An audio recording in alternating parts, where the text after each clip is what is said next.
Guys, this is case number 201 on the calendar in the matter of Harbor-John versus Neal. Parties have been sworn in, Judge.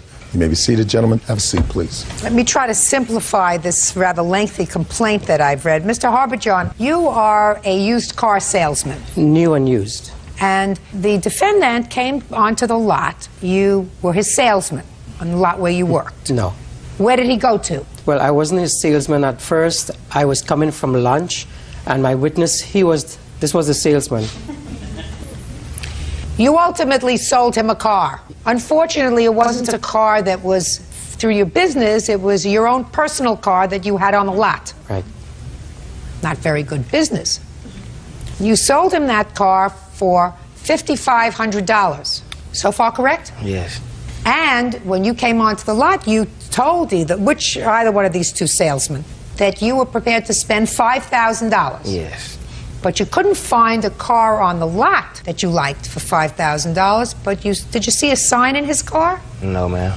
He just told you he had a car. Yes, ma'am. So he said, well, if you don't find a car, I'm speaking. If you don't find anything you like here, I have a car for sale. You want to look at it. Is that pretty much what he said? Yes, ma'am. And some more substance. Yes, ma'am. So you went and you took a test drive in that car? Yes, ma'am. That same day? Yes, ma'am. What day was that? I'm not sure the day in question, Your Honor. What day was that, sir? February 27th. And you agreed to buy his car for $5,500? Yes, ma'am. And how much money did you give him on February 27th? $5 grand. In cash? In cash. But Mr. Harbor-John at that time did not have the title to the car. That's correct. Why is that, Mr. Harbor-John? Why didn't you have the title to the car, sir? I had moved to a different location where I lived, and I later found out they had sent it to the old address, and it never came to my new address. What month and year did you purchase the car? This was in December. So 2 months before you sold it to him, you purchased it yourself.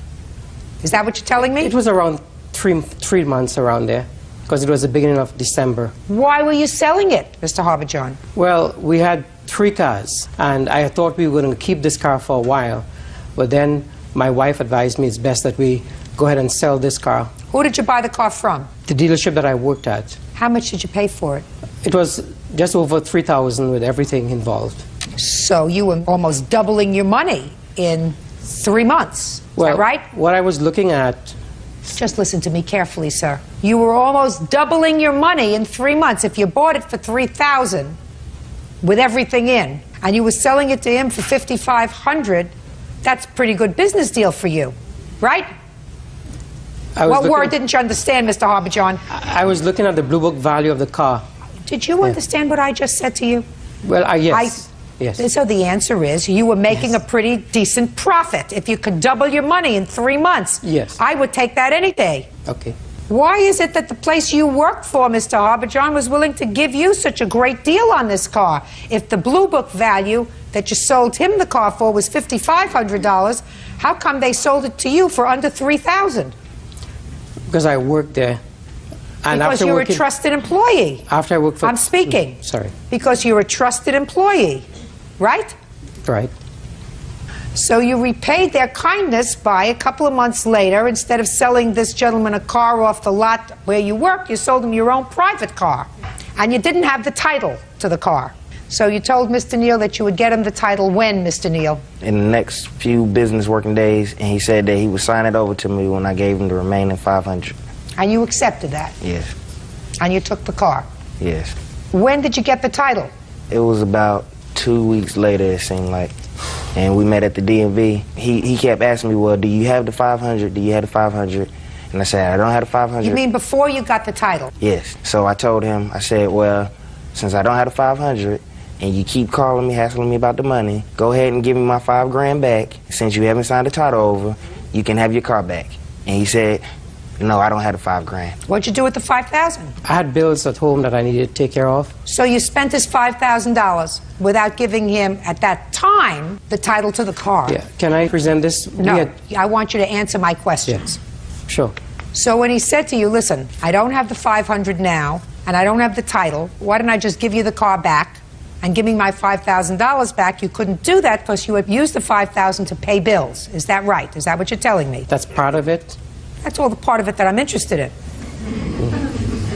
So, in effect, you said to him, I don't have the money to give it back, so then what happened, Mr. Neal?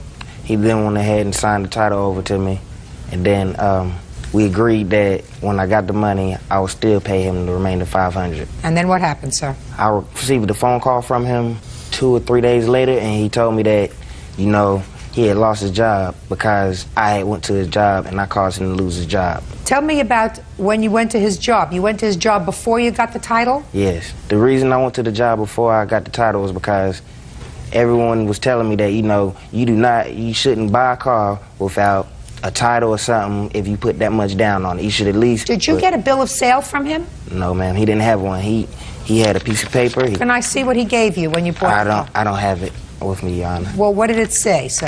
He just wrote a handwritten copy, and then he put my ID on it. On my copy, he just had my picture of my ID. We both signed that. Just a second. Yeah. Okay, well, this says that you paid him $5,000 for this Lexus ES300, balance of $500 paid when the title is given to the seller. That's you. And then it has the tag number, blank, so that's not filled in, and you signed it and he signed it. Now, you're a car salesman? Yes, ma'am. Up here. Your name? Jeremy Collins. How long have you been a car salesman, Mr. Collins? 4 years. When you sell a car, is one of the things that you identify the car with the year the car was made? Correct. And the model number? Correct. And the make of the car? That's correct. And the VIN number of the car? Yes, ma'am. Would you ever sell a car to anyone and accept their money without giving them those identifying features of the car? No, ma'am. No. Make, model, year, VIN number. That identifies the car that you purchased. Correct. You wouldn't accept this, would you? No, ma'am. Your boss wouldn't accept that. Would your boss? No, ma'am. If you ever sold a car with this kind of information, you think you'd lose your job? Yes, ma'am. Right. Now you can sit down, Mr. Collins. You got me. Judge Judy continues in a moment. And later today, Where'd you get the money from? Financial aid or something. So you took your college money and bought presents for your boyfriend, who was a drug abuser and a thief. Is that what you're telling me? Yeah. real cases, real people. Judge Judy. Car salesman Vishnu Harbhajan claims Kip Neal owes for the unpaid balance on a Lexus and for getting him fired.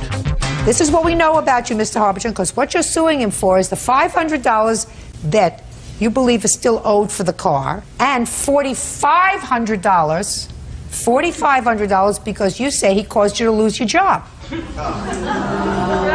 You deserve to lose your job. Yeah, you do. You deserve to lose your job because you sold your own car on your boss's lot. You gave him a bogus bill of sale that didn't have proper identifying materials on it so that he could come back and pursue any rights that he had. And he went to complain about that, which was his absolute right. And if your boss fired you because you sold the car off the lot that was your car, well, that's your problem. Shouldn't have done it. Now I'll hear you. I never knew this gentleman until that day when I was coming from lunch, and I was pulling to park in the parking lot when the salesman here, he stopped me and he said, this gentleman is looking for a car. And he had spent a lot of time on the lot, and he couldn't find one. Mr. Jeremy here had already shown him another... Listen to me. Yeah. I don't care. Okay. Don't tell me the whole story. I gave you the germane parts of this story, Mr. Harbhajan. You sold him your personal car. You gave him a ridiculous document here, which is the only document that you have. Is that right? No. Show me the bill of sale that you say you gave him. I just want to correct a lie that was said here. I never told him the amount of days. I said as soon as I get the title, I would give you a call. Mr. Harbhajan, if I go in to buy a car, I expect to get something that indicates to me that this car is mine. He gave you $5,000, almost twice as much as you paid for the car, and he got a car that you could come and take back from him at any time. At any time. Because this doesn't even identify the car that you gave him. Now, he owes you, Mr. Harbhajan, nothing. Nothing. You made $2,000 in 2 months on this gentleman. He overpaid for this car. You took advantage of him, and I think it's the ultimate chutzpah for you to sue him for the other $500 and for $4,500 because you did not behave as an appropriate employee. So, Mr. Harbison, your case is dismissed. Goodbye. Good luck. Parties are excused. You may step out. I went out of my way so he could have the car. I came with $5,000 cash. He had at least a written statement, what we agreed on. I just wanted the car and proof that it was mine. And he reneged on what we agreed on. And he told me, well, you know, I need the money real bad so I can send it back to Taliban. Taliban? To me, I feel like that's the reason he was trying to scam me. Did he say Taliban? Because he was trying to get as much money as he could possible. What is he talking about? I'm not from there. I feel like everybody's always trying to take advantage of the good guy. And now the next case. All parties in the matter of Bowie versus Wiley, step forward. 23-year-old student Lynn Bowie is suing her boyfriend's sister, 23-year-old receptionist Jennifer Wiley, for selling a guitar and a PlayStation belonging to her boyfriend. Miss Bowie, Miss Wiley is your boyfriend's sister. Is that right? Yes, that's correct. This is the boyfriend. Yes. It's really interesting, Bird. I want you to try to follow this. This young man, whose name is Frederick Wiley. Frederick, last year had a bit of a drug problem, smoking a lot of marijuana. And in order to get the money to buy this marijuana, he used to steal from his sister. He used to go into her purse, you know, take money, take her stuff and sell it, right? Yes. And when she would complain that he was taking money that she needed because she's a working gal, he'd laugh at her because he's an idiot. Not to mention he was on high on marijuana. Well, that alone makes him an idiot. Miss Bowie used to buy him presents. PlayStations, guitars, for his birthday and for Christmas, right? That's correct. And Miss Wiley said to her brother, you steal again from me, I'm going to take your stuff and I'm going to sell it and I'm going to keep the money. Right? Yes. And he did. And she did. Right? Yep. Now comes the interesting part. The interesting part is Frederick over here wouldn't think of suing his sister because he knows that I would annihilate him. That he would get exactly what he deserved. So he puts up his girlfriend, Miss Bowie, who says, she can't sell that stuff. I bought that stuff for you. Got it?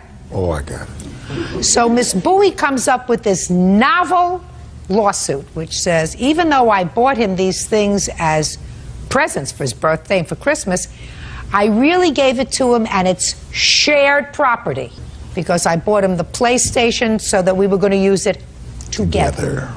And I bought him, what else did you sell, the PlayStation? The guitar. And the guitar because I used to listen to the guitar. So that too is shared property. You made two mistakes, Miss Bowie. When you give somebody a gift, there are no attachments. If you bought him a PlayStation for his birthday, you may have used it in his house. But if the two of you broke up, the PlayStation was going to stay with him, as was the guitar, because that's what happens when you give a gift. That was your first mistake. Your second mistake is taking him back. Understand? Do you work? Yes, I do right now. What kind of work do you do? Retail. Were you working when you bought him all these gifts? No, I was not. Where'd you get the money from? Financial aid or something. I was working here and there.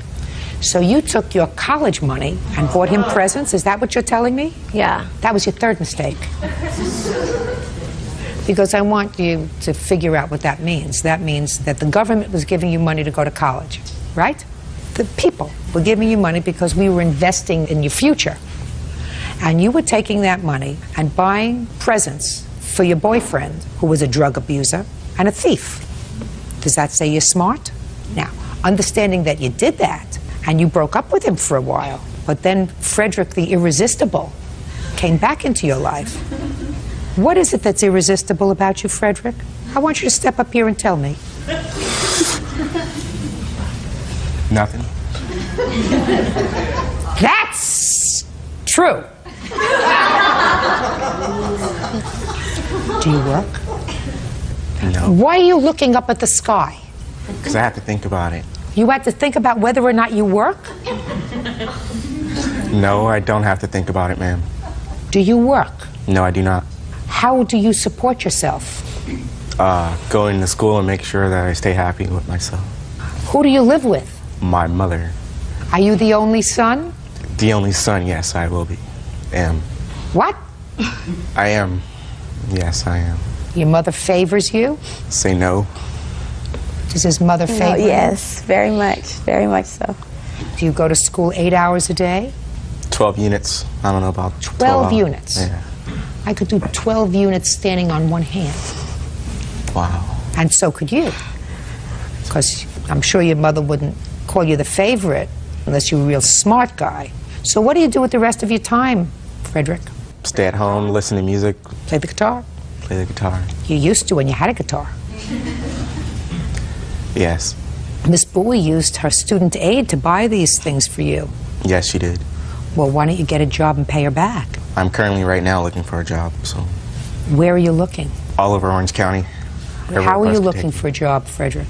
I wake up at 9:30, get dressed by 10, 11, I catch the bus and go at least 5 miles on each bus that I can go. Yeah, please. Let me help. Go ahead. Let me help with this. Go ahead, he has a question. Orange County? Orange County. What does everybody in Orange County have? A car and a job. A car, right? Yes. How do they clean that car? Most of them. Taking it to the dollar wash and washing it. What would happen if you washed it? They'll laugh at me. Oh, No, I don't know. Probably give me $5 for it. at least $5. Yes. If you multiplied that by 20 people's cars, how much would that be? More than you make now. Yes, it would be. You see where he's going? Do you understand why we've been this couple for a very long time? Can I add something? What? He just currently got fired. He was working with his other sister's boyfriend, and he fired her. He fired him because Because he was lazy No. and couldn't wake up. Oh, that I believe.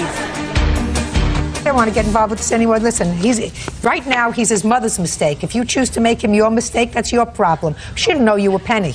Nothing. You made him a present. You made him a gift of these items. She sold them because that's exactly what she said she was going to do if he stole from her again. Actually, he doesn't she did. deny that he stole from her, right? Yes. Right? Right. Good. Goodbye. Parties are excused. You may step out. Now, this is case number 180 on the calendar in the matter of Barillo versus Howard and Howard. Parties have been sworn in, Judge. You may be seated. Miss Barillo, you found Jaron over here, who is how old? 15, Jaron? Yes. Yes, ma'am. On the internet. Initially, I did not know he was 15. That's not what I said, but you found him on the internet. Correct. And somehow went into a business arrangement with him, which you're going to describe to me. He was to provide you with certain merchandise, and you were going to decorate some of the merchandise, and then there were some T-shirts that he sold you that you were going to resell that was supposed to be authentic sports T-shirts. And you gave him how much money? $3,610 in money orders. And he doesn't deny that you sent him the $3,610. And is it safe to say, Miss Barillo, that the only merchandise that you received is that merchandise that you have there? These including 2 pairs of shoes. 2 more pairs of shoes. These are my shoes. I'll explain what they're doing here. But Okay, what's in the box? These are counterfeit designer jerseys. The initial 15 pair that the defendant had sent me. By the way, your defense is she got what she paid for, and I'm a minor anyway. So tell me what you were supposed to get for this $3,610. I was supposed to receive 15 authentic designer jerseys as well as 14 pairs of shoes for my $3,610. I have a contract if you Can I see it, please? Yes.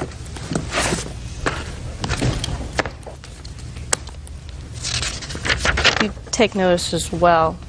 Did he there's- sign that contract? Yes, as well as about 4 other people that I'm not sure who they are. You understand, Miss Barillo, that this isn't a very good contract. Of course, Your Honor. That's why they took the necessary precautions of sending the money order certified mail. What I'm telling you is this contract doesn't say much. A lot of it was a verbal agreement, Your Honor. Well, let's start with this. Contract has to be specific. Now, we're not even getting to the point that young Jaron over here is 15 and can't sign a binding contract. You understand that? Yes, ma'am. When did you understand that? First time I made the contract. So the first time you induced somebody to sign a contract with you, you knew that they could not enforce it against you. You knew that. Yes, ma'am. That makes you a scam artist. That makes you into a thief. That means you're taking somebody's money knowing that they can't come against you because you're 15. That's pretty slick. Where'd you learn that? From your father? No. I'm serious. No. Where did you learn it? You didn't learn it Nobody. from your father. I'm sure your father, who's laughing, probably tried to teach you the right thing. Yes, ma'am. Well, so if you didn't learn it from your father, which one of your thug friends did you learn it from? I don't have any thug friends, Your Honor. Yes, you do. Thugs are thieves. That's what you did. You entered into a contract with this lady who sent you $3,600 knowing that if something went wrong, she could not come against you because you were a minor. You've just admitted that to me. That makes you a thief. Is that what your father raised? No, ma'am. You think that what your son did was wrong? I think what he did with the contract part was wrong.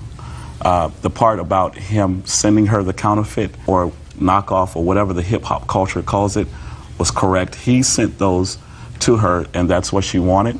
I believe just that she knew that these were Well, let knockoffs. me ask you a question. This question, Mr. Howard.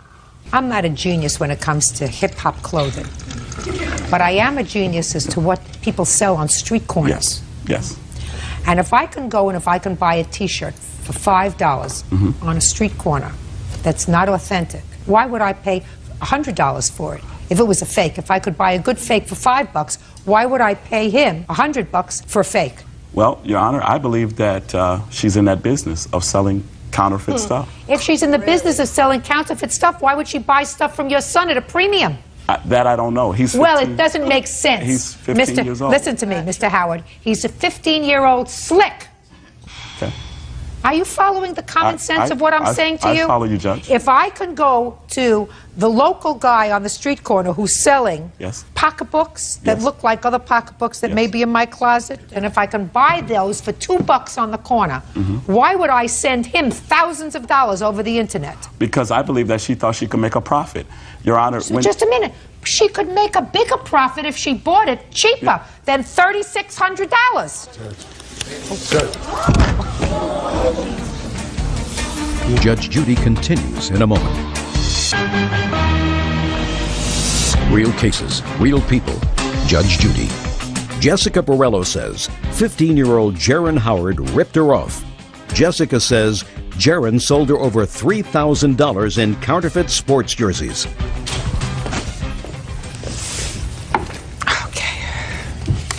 How do you feel? I'm fine, thank you. You're all right? Yes. You didn't have lunch today?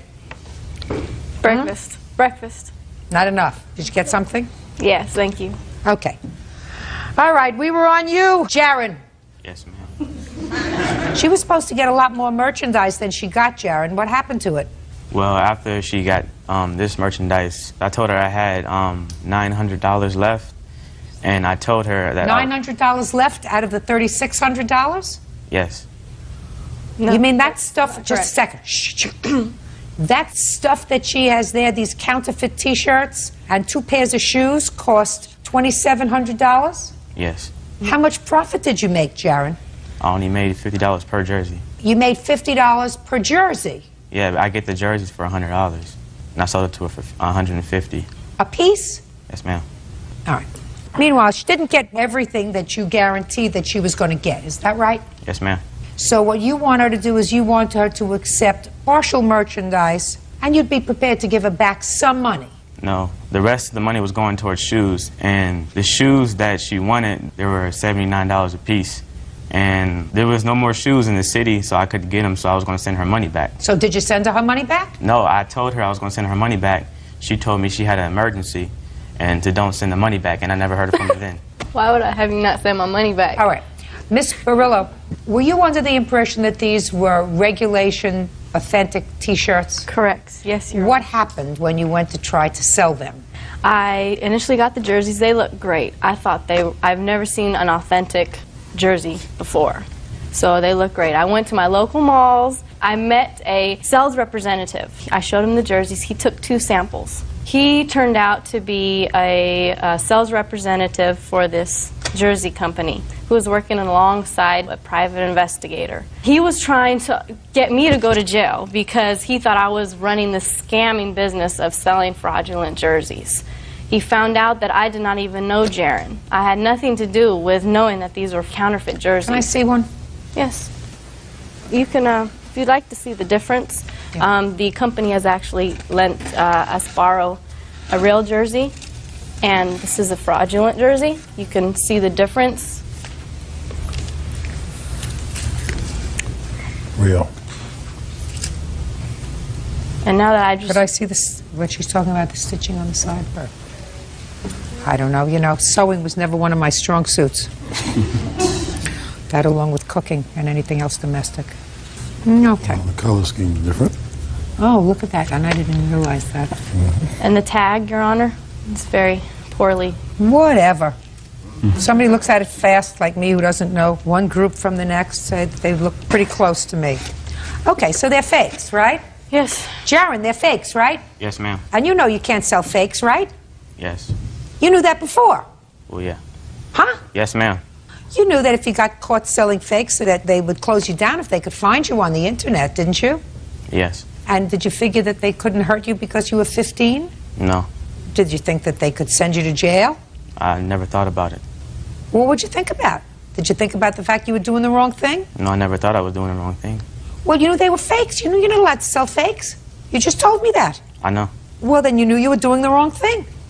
So, you know where you got these fake T-shirts from? Yes, the internet. From the internet. Well, the internet doesn't have a brain. It doesn't eat. It doesn't go out to the movies. It doesn't go out to...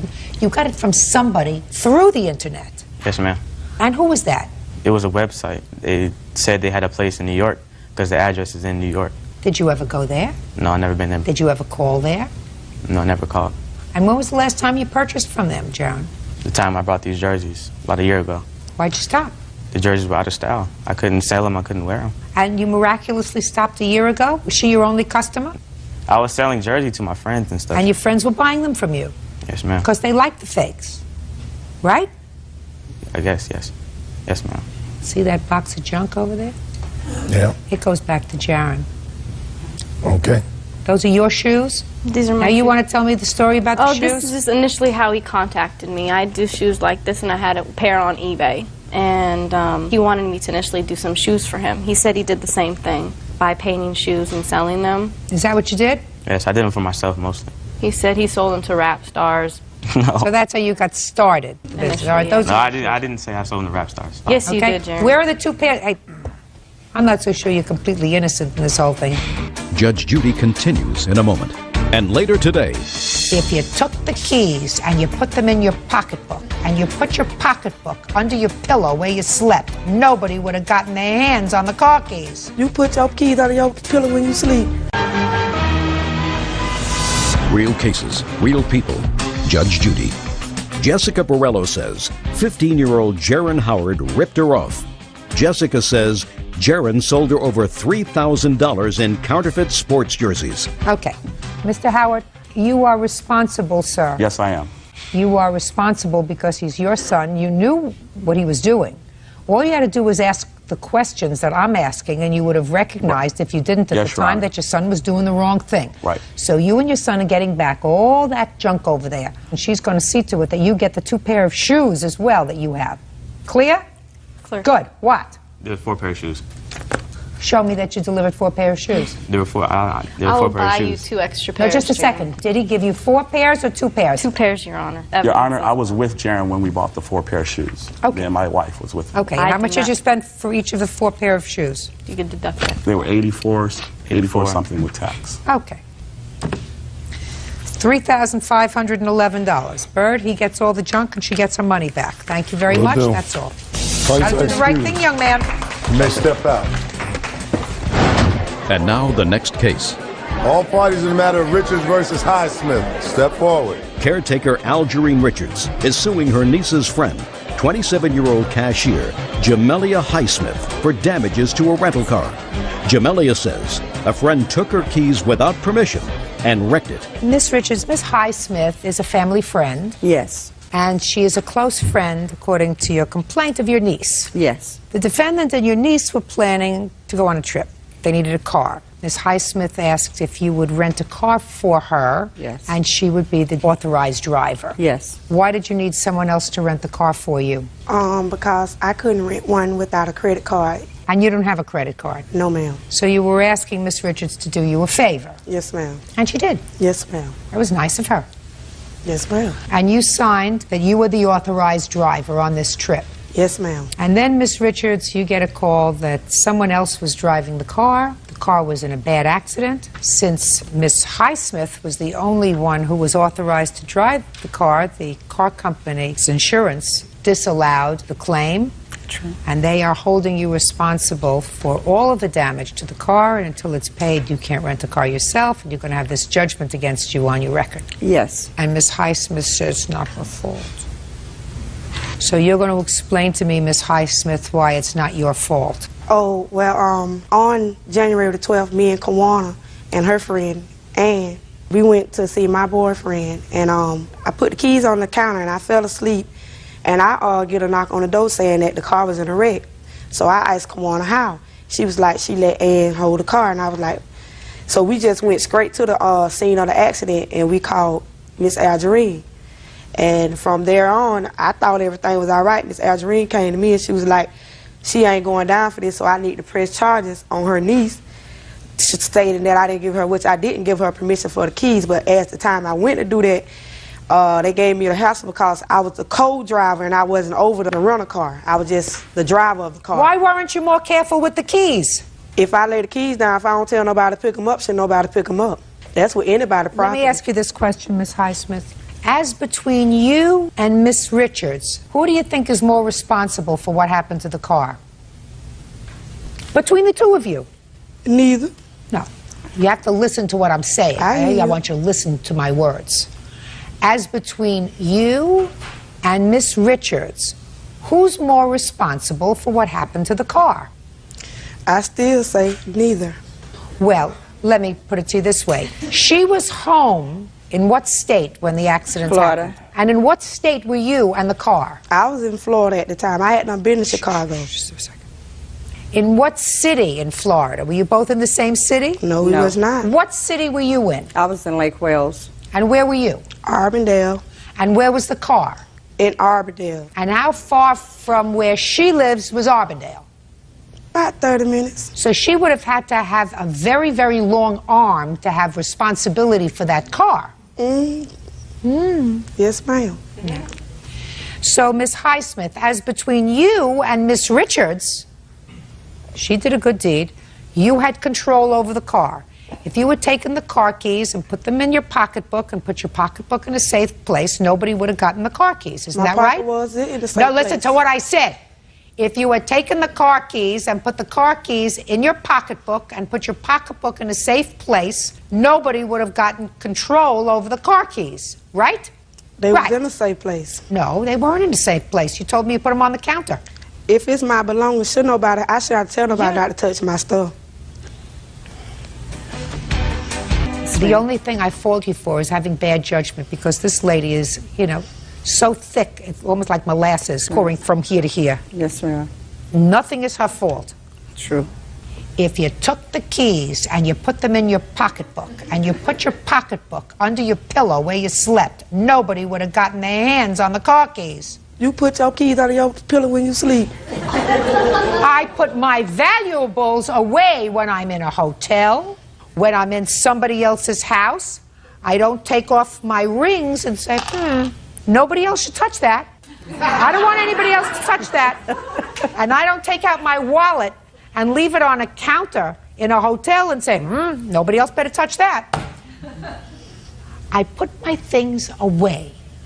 Maybe the reason why you had to go to Miss Richards in the first place in order to rent this car is because you are so irresponsible that a credit card company wouldn't give you a credit card. Because even my 8-year-old grandchild is offered a credit card. I don't want a credit card. That's why I don't have a credit card. Listen, no, you don't have a credit card because you probably overextended your limit when you were 18 and 19 and 20.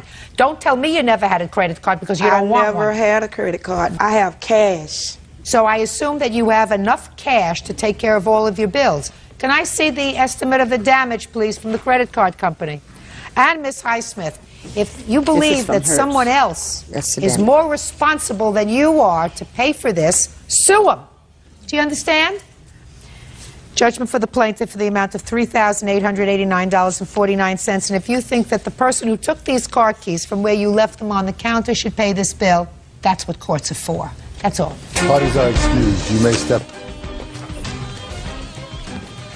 Your Honor, this is case number 110 on the calendar in the matter of Height versus Schuler. Parties have been sworn in, Judge. You may be seated. Gentlemen, have seats, please. Ms. Height, it is your claim that the defendant assaulted you in a restaurant. Correct.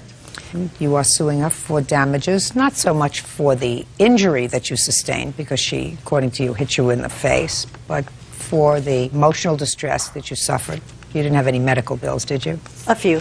Ms. Schuler said that she did, in fact, strike you, but that is only after you lunged at her. So tell me when this happened and what precipitated this altercation. On December 27th last year, my husband's relatives were in from out of town, and we went out to eat some Mexican food. We were sitting in a crowded lobby. I had a party of 12, 7 children and 5 adults. And I was sitting talking to my husband's aunt, and this woman walked in and plopped herself down on the bench next to us and proceeded to lift up her sweater and put this child at her breast. And I sat there for a minute and trying to talk to my husband's aunt, and I eventually said, you know, I really don't think this is the proper place to be doing that in a crowded restaurant lobby. And she said, mind your own business, and I'll do whatever I want, and if you don't like it, don't look. So I looked at my husband's aunt, and we opened our eyes kind of wide at one another. And I said, well, at least you could take this to the restroom. And she said, I'm not going in that restroom. It's filthy. So you kept on going back and forth after she cursed at you? Are you telling me you said something else to her? Well, I did. I said, you know, at least you could go and excuse yourself to the restroom. And she says, I'm not going in that restroom. It's filthy in there. That shows what kind of a mother you'd be. And I said, lady, I gave birth to 4 children, all of which I breastfed. But when I did it in a discreet manner and never in a public forum like this. And at that time, the hostess came up and told us our table was ready. And I got up, and I had forgotten to pick my bag up off the floor. And when I turned around to pick up my bag, she came up out of her chair and hit me across the side of the face. Did you sit down and have dinner? No, we didn't. You left? Correct. Where did you go? Outside. My husband had asked the manager to call the police, and he said, if you want to call the police, take your business outside. So we did. And did you call the police? Yes. You have a police report? Yes. I'd like to see it, please.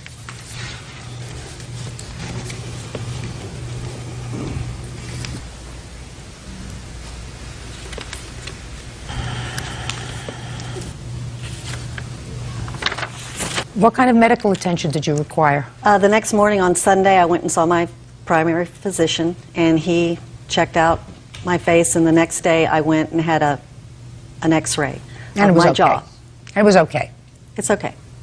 I was in a lot of pain for about 2 weeks, and my jaw, after she hit me, my jaw, it didn't sit right on my face, and I'm telling my husband, this woman just hit me, and I was holding this side of my face because it hurt more over here for some reason. My doctor told me it was a whiplash effect. And she looked up at me from her bench and said, what the hell are you holding that side of your face for? I hit you on the other side. All right, Ms. Schuler, let me hear your version of the events. Okay. How old is your baby? My baby at the time had just turned a year old. She was probably approaching 14 months. And I had my 3-year-old son as well. Okay. Tell me what happened at the Mexican restaurant on the 27th.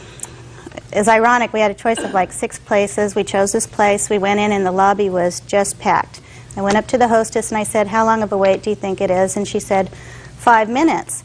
I said, oh, that's great, because my kids aren't going to be able to wait very long. And I turned around to tell my husband, and as she said, which is the husband? My husband is, and as she told me that, the plaintiff's husband was sitting where I eventually sat, and he said, you've sat 40 people since we've been here. And I thought he was yelling at me, so I just kind of noticed that he said that and, you know, just made a mental note, told my husband, it's only going to be 5 minutes, we can do this. And the plaintiff's husband had stood up and demanded to see the manager because he felt they were waiting too long.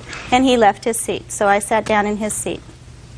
And I started to breastfeed Aubrey because she started to kind of squawk, and we don't like our kids to cause disturbance in public, so started to nurse her very carefully. However, when I started... Tell me what you mean very carefully. I always am very careful not to be real obvious. I had on a thick, heavy cotton beige sweater, and I get my bra down so that it's ready, and then I get her right up to me, and then I make sure the sweater was kind of nuzzled around her face. And I'll tell you how discreet it was in a second. But when I began breastfeeding her, they were talking to the manager.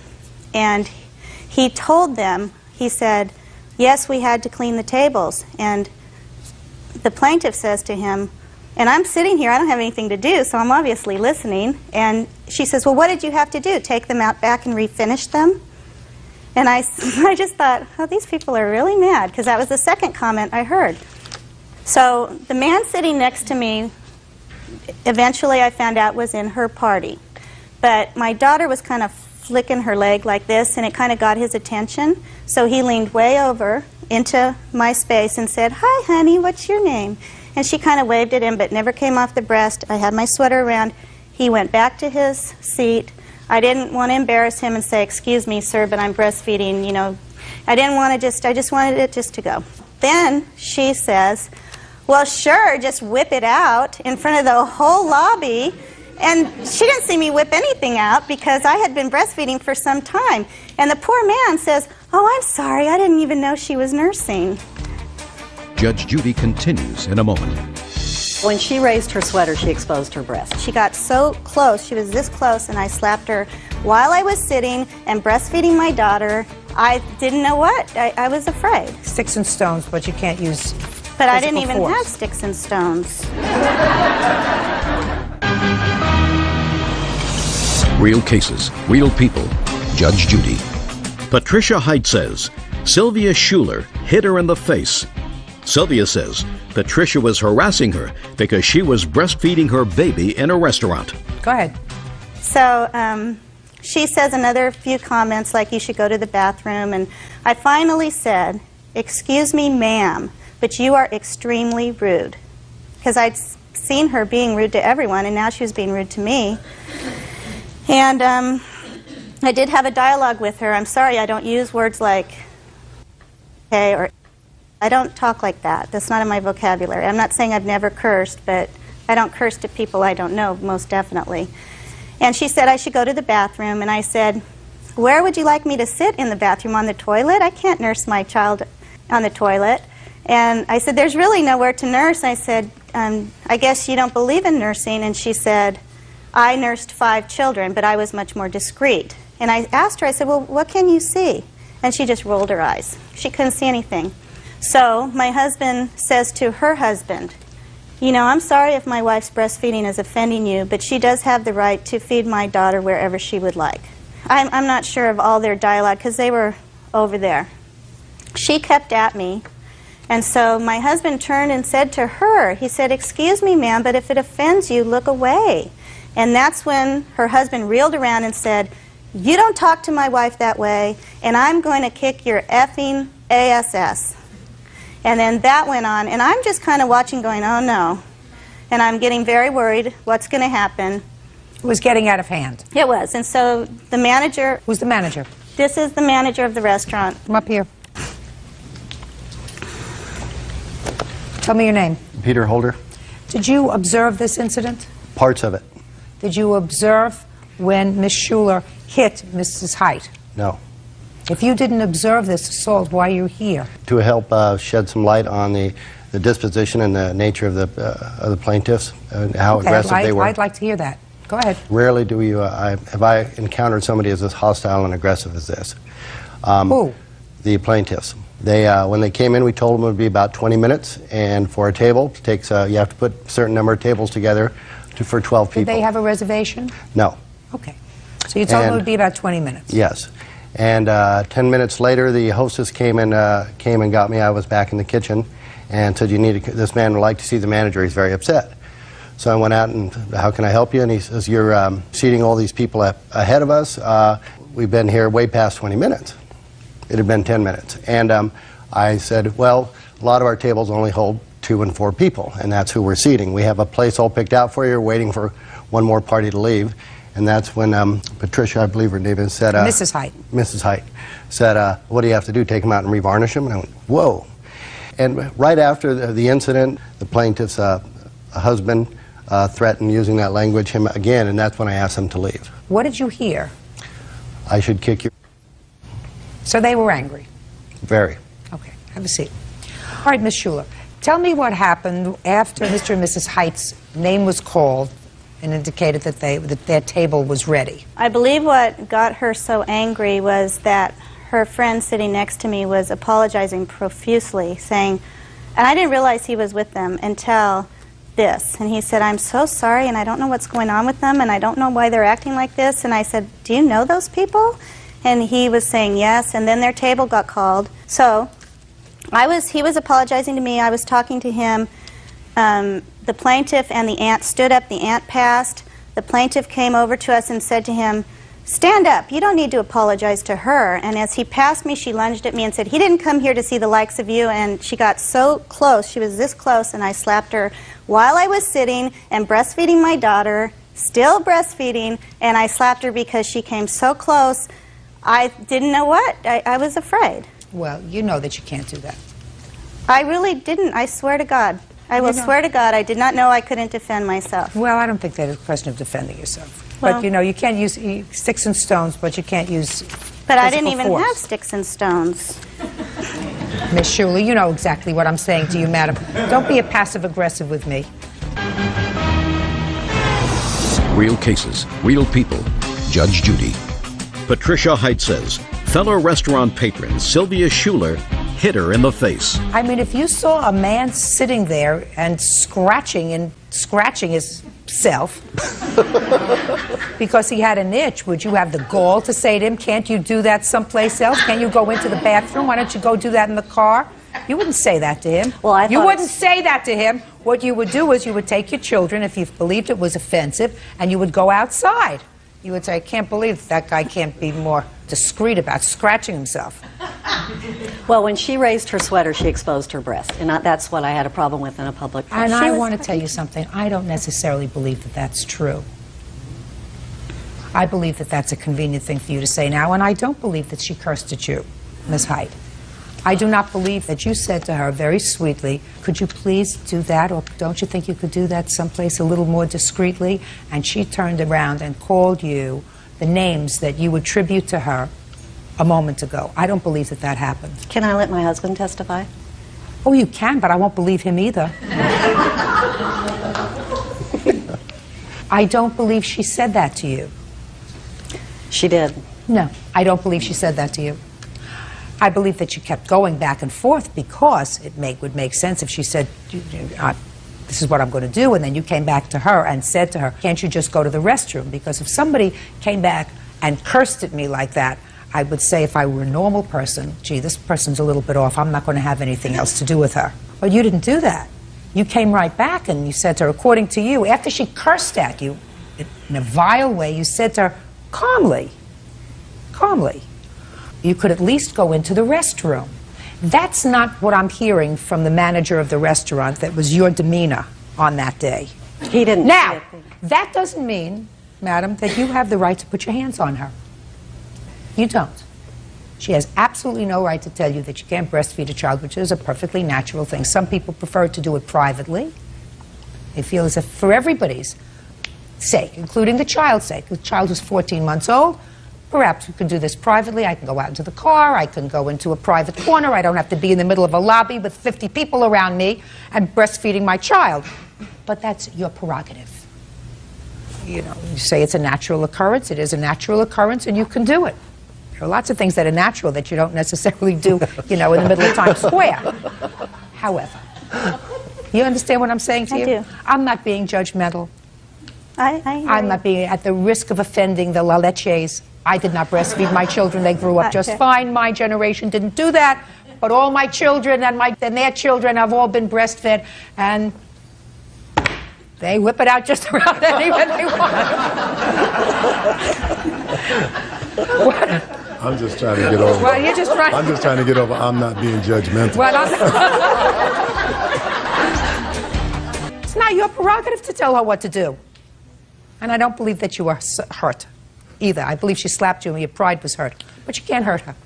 Now, I'm going to get to your counterclaim because I think that your counterclaim is also a little bit of nonsense, but I'm prepared to hear it. Okay. It's for emotional distress. Well, I have expenses. That's all I'm asking for. What expenses? I had a lot of consultation with an attorney because I was supposed to be arraigned on March 5th. Yes. I was arrested. She made a citizen's arrest because you assaulted her. Exactly. So I was very concerned. I was a nervous wreck. I've never had any legal problems in my life. Should have kept your hands to yourself.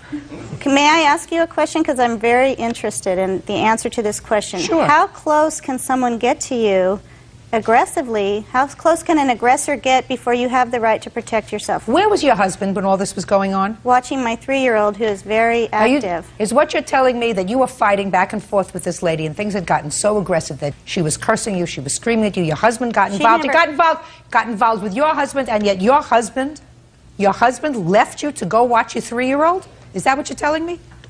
Yeah. Yeah.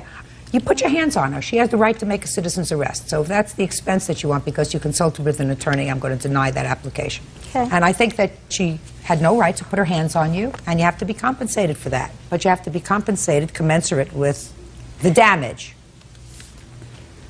If you had it to do all over again, would you have moved your seat? Well, she had only sat down like 5 minutes before. And would you have moved your seat instead of starting in with her? No, I probably wouldn't have. Well, then you got a problem. You're not supposed to look for confrontation. You're not supposed to do that. You're supposed to try to avoid confrontation if you can. You know, life is short. You're out having a good time, you're out having dinner, you're waiting for a table. There are 12 of you. According to you, 7 children and 4 adults. You're out to have a good time. Why would you want to start anything that's going to put a damper on that good time? I didn't think that it would. I didn't think that just kindly asking someone to take that into another part of the restaurant or outside would have caused so much her to become so angry. Well, just a second. But she responded to you, and she said it's none of your business. Right? Let's say I agree. Let's say that that's what she said to you. It's none of your business. Let's say she used all the expletives. Then why did you continue the conversation with her? Well, I was sitting with my husband's 70-year-old aunt and uncle. Your 70-year-old aunt and uncle didn't complain. You did. All right, I think you're entitled to be compensated. Judgment for the plaintiff in the amount of $10. That's all. Counterclaims dismissed. Parties are excused. You may step out. In the matter of Barbaras, McGrew versus Pasco. Parties have been sworn in, Judge. You may be seated. Folks have seats. Ms. Barbaras, according to the complaint that I've read, you and your family have known the defendant from the time he was a little boy. And he grew up, he was in need of a job, and you gave him a job as a security person in your business. So far correct? Yes, ma'am. While he was acting in his capacity as a security guard, it is your claim that he stole a very valuable collection of Pokemon cards that you had kept in a safe or some sort of safe place in your place of business, and it is your belief that the defendant stole them. So far correct? So far, so good. The defendant says he did not do it. So tell me when he came to work for you. Last summer, Robert came to me and said that his mother had thrown him out and he needed a place to live and a job. And I've done that before with Robert. I've given him jobs before. So I gave him my key to my building and I said, okay, you can sleep. What kind of building is it? Pest control. I own a pest control company. That's incorrect. Shh. Sorry. Look at that. Go ahead. I said, you can stay here at night and you can work during the daytime. We'll give you odd jobs with the handymen or going with the men, etc. Okay. And he did that. Erratic at best. I called his mother and let her know that he was there. And he became irresponsible. We took the key back. When did you take it back? 2 to 3 weeks after he first came. Go ahead. Several of Robert's friends, I don't remember now if it was 4 or 5 of them, came in one day and they said that we're returning your property. Robert stole your cell phone, a gold watch, and Pokemon collections. He sold the cell phone to us and he's selling the Pokemon cards in Creekside, which is an apartment building in the back neighborhood. All right, now you can't tell me what these people said to you, but you can tell me what they did. They came into your place of business with property. Yes, ma'am. Now, when had that property been stolen? Probably the day before or 2 days before. Where the were same day we took the key back. Where was the Pokemon collection kept? In glass cabinets and in the office. When did you notice it missing? Immediately? No, I didn't notice them missing until they came in and told us that he was returning the cell phone and that he had Pokemon collections, the books. Okay. Did you go over to Creekside? Mr. McGrew did. What happened when you got there, Mr. McGrew? Tried to confront Robert. He ran. Where did you confront him? In Creekside Apartments. Was he in an apartment or was he outside? No, he was outside. Did he have anything with him? No. Nothing? Nothing. What did you say to him when you approached him? I asked him for my Pokemon cards. They were your cards? Her and I had purchased them together for the 2 kids here and 2 godchildren. So you went over to Creekside to try to confront Robert, who saw you. You say he ran. Yes. But he had nothing with him. No. Did you ever get back any of the property? Some of the Pokemon cards got back through school, through his little brother. He was passing them out. Whose little brother? Robert's. He was passing them out. Robert had given him the cards. You don't know that? You didn't see that. Is that right? That's right. Okay. Did you see that? I have them. You have the cards that were given back to you that were in the possession of his younger brother. Yes. How old is your younger brother? 8 years old. Your younger brother didn't have a key to the premises, did he? No, Your Honor. Your Honor, they were cards. I'm not speaking to you. My mom can verify that, Your Honor. They had given my little brother some cards. My mom can verify that. Did you ever confront Robert about taking the cards? Yes, I did. When? When I caught him at Creekside Apartments. He admitted... That same day? Yes. And he admitted to me at that time that he took them and that there was no way I could prove it. What did he say? He said, I took your Pokemon cards and there's no way you can ever prove it. What did you say to him? I can't say that here. Yes, you can. I told him he's a lion. You said that he ran from you. He ran from me. Tell me about how you approached him. I pulled up to the street. I told him to get in my truck. He got in my truck. I started to drive. He got out and ran away. Just a minute. So he didn't run away initially? Oh, no, because I grabbed him by his arm. We're not following each other. I'm going to get this story my way. You drove up in your truck to Creekside. Yes. Did you get out of your truck? Yes. What did you do when you got out of your He truck? walked up and acted like nothing was wrong. So he Still didn't. a friend. Shh. So he didn't run away initially. Not until I put him in the truck. What did you say to him when you got out of your truck? I confronted him about the Pokemon What did you collection. say to him? I asked him, where's my Pokemon collection? And what did he say? He said he didn't have it. And what did you say to him? I told him to get in the truck. We're going to go back to the shop. And what did he say to you? He got in the truck. Then I started to take off, and he jumped out and ran. And that was what happened on that day. Is that right?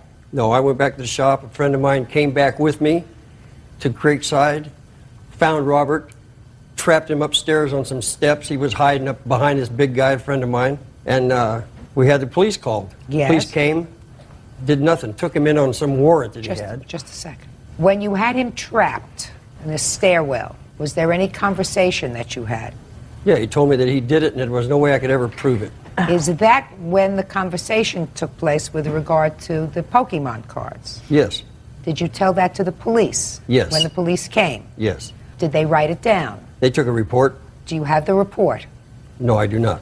Why not? Because it was never filed. They don't file reports in Simi Valley. Of course they do.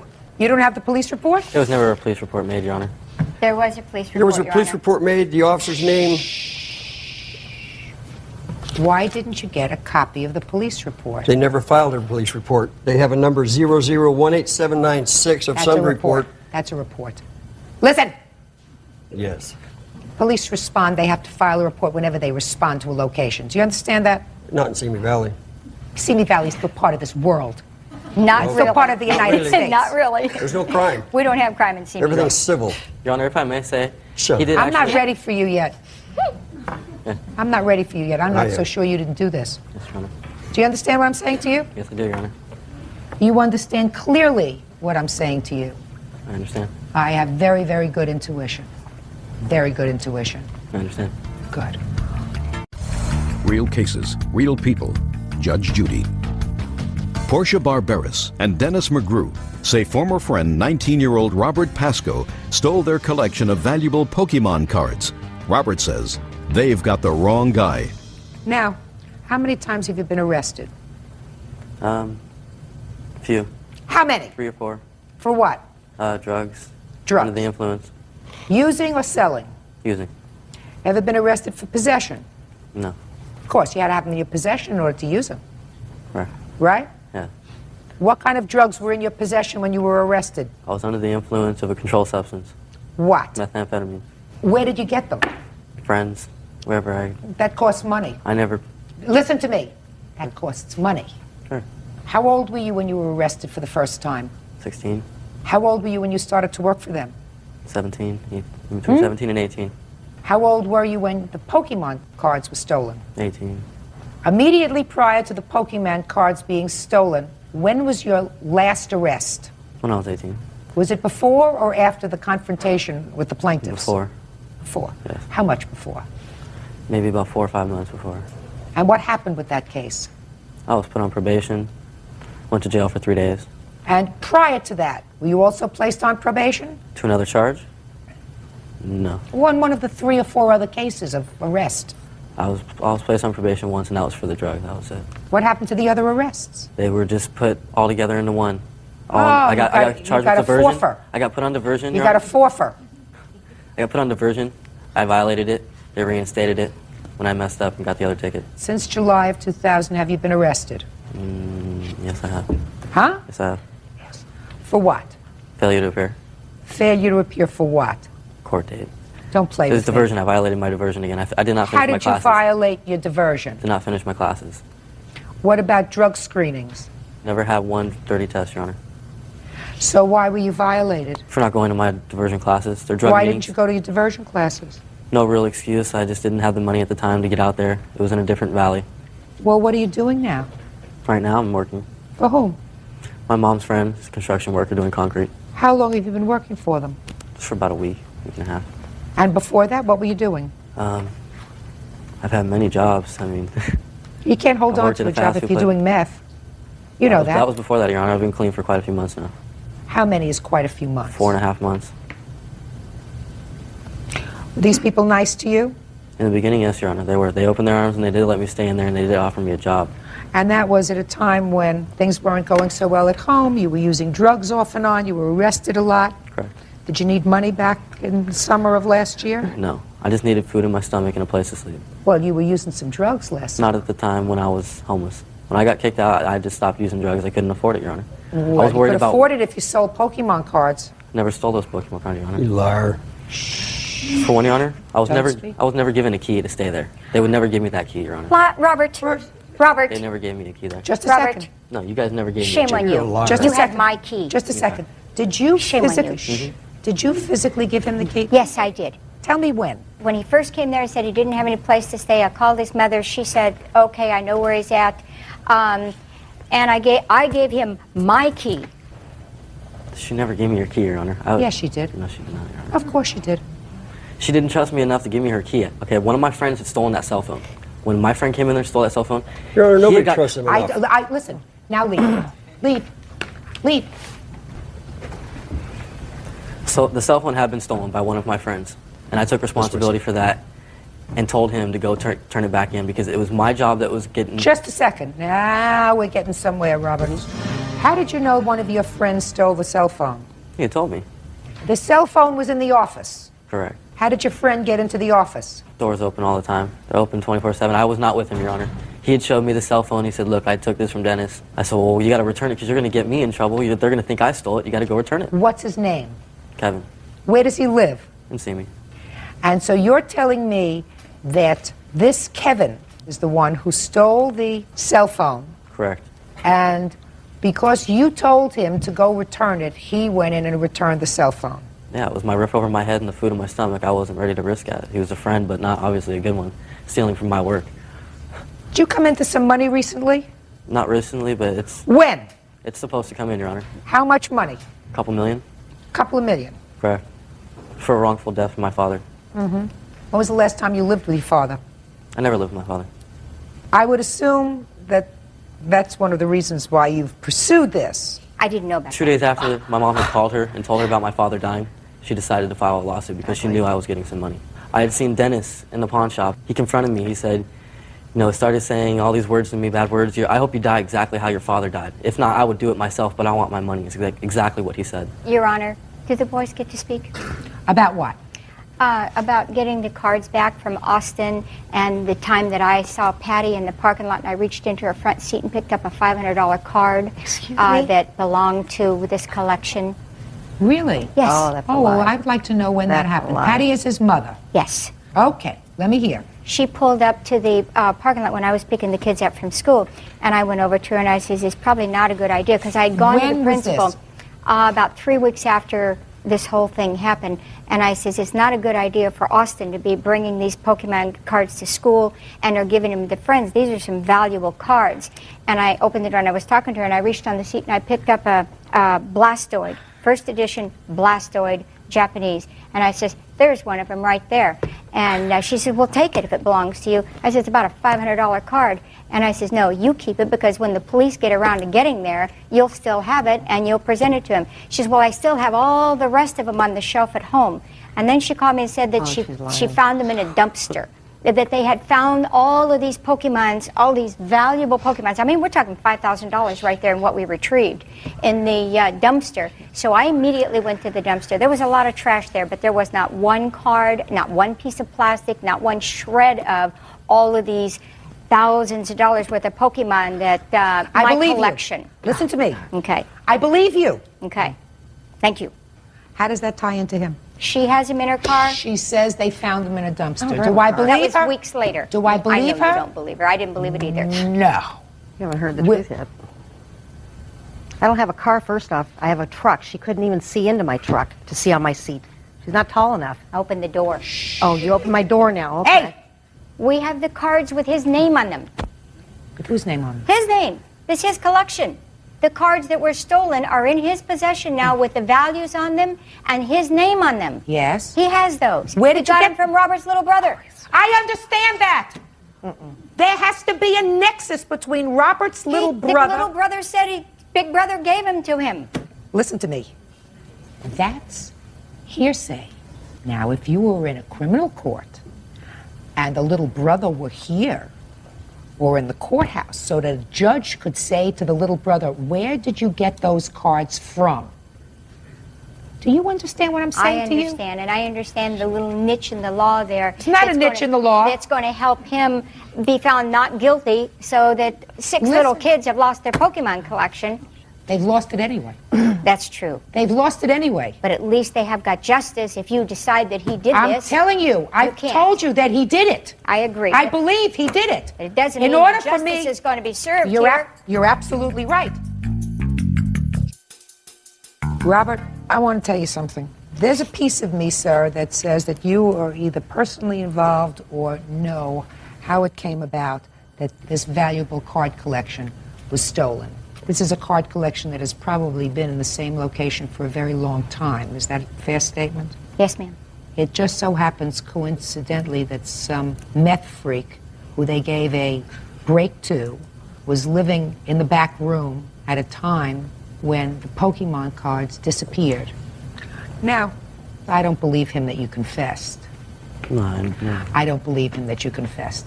I believe you did it! I would love to be able to make a legal finding that you did it, but I don't believe you confessed. I just want you to understand me. I believe you did it, but I don't believe you confessed to him. He's a hothead. He thought that that would make a very good part of the case because he was told by the police in Simi Valley, that's still part of this universe I'm speaking, that without a confession you'd have no case. So I believe that he made that up. But I think you did it. I can't make a judgment, but I think you did it. Only you know whether you did it or not.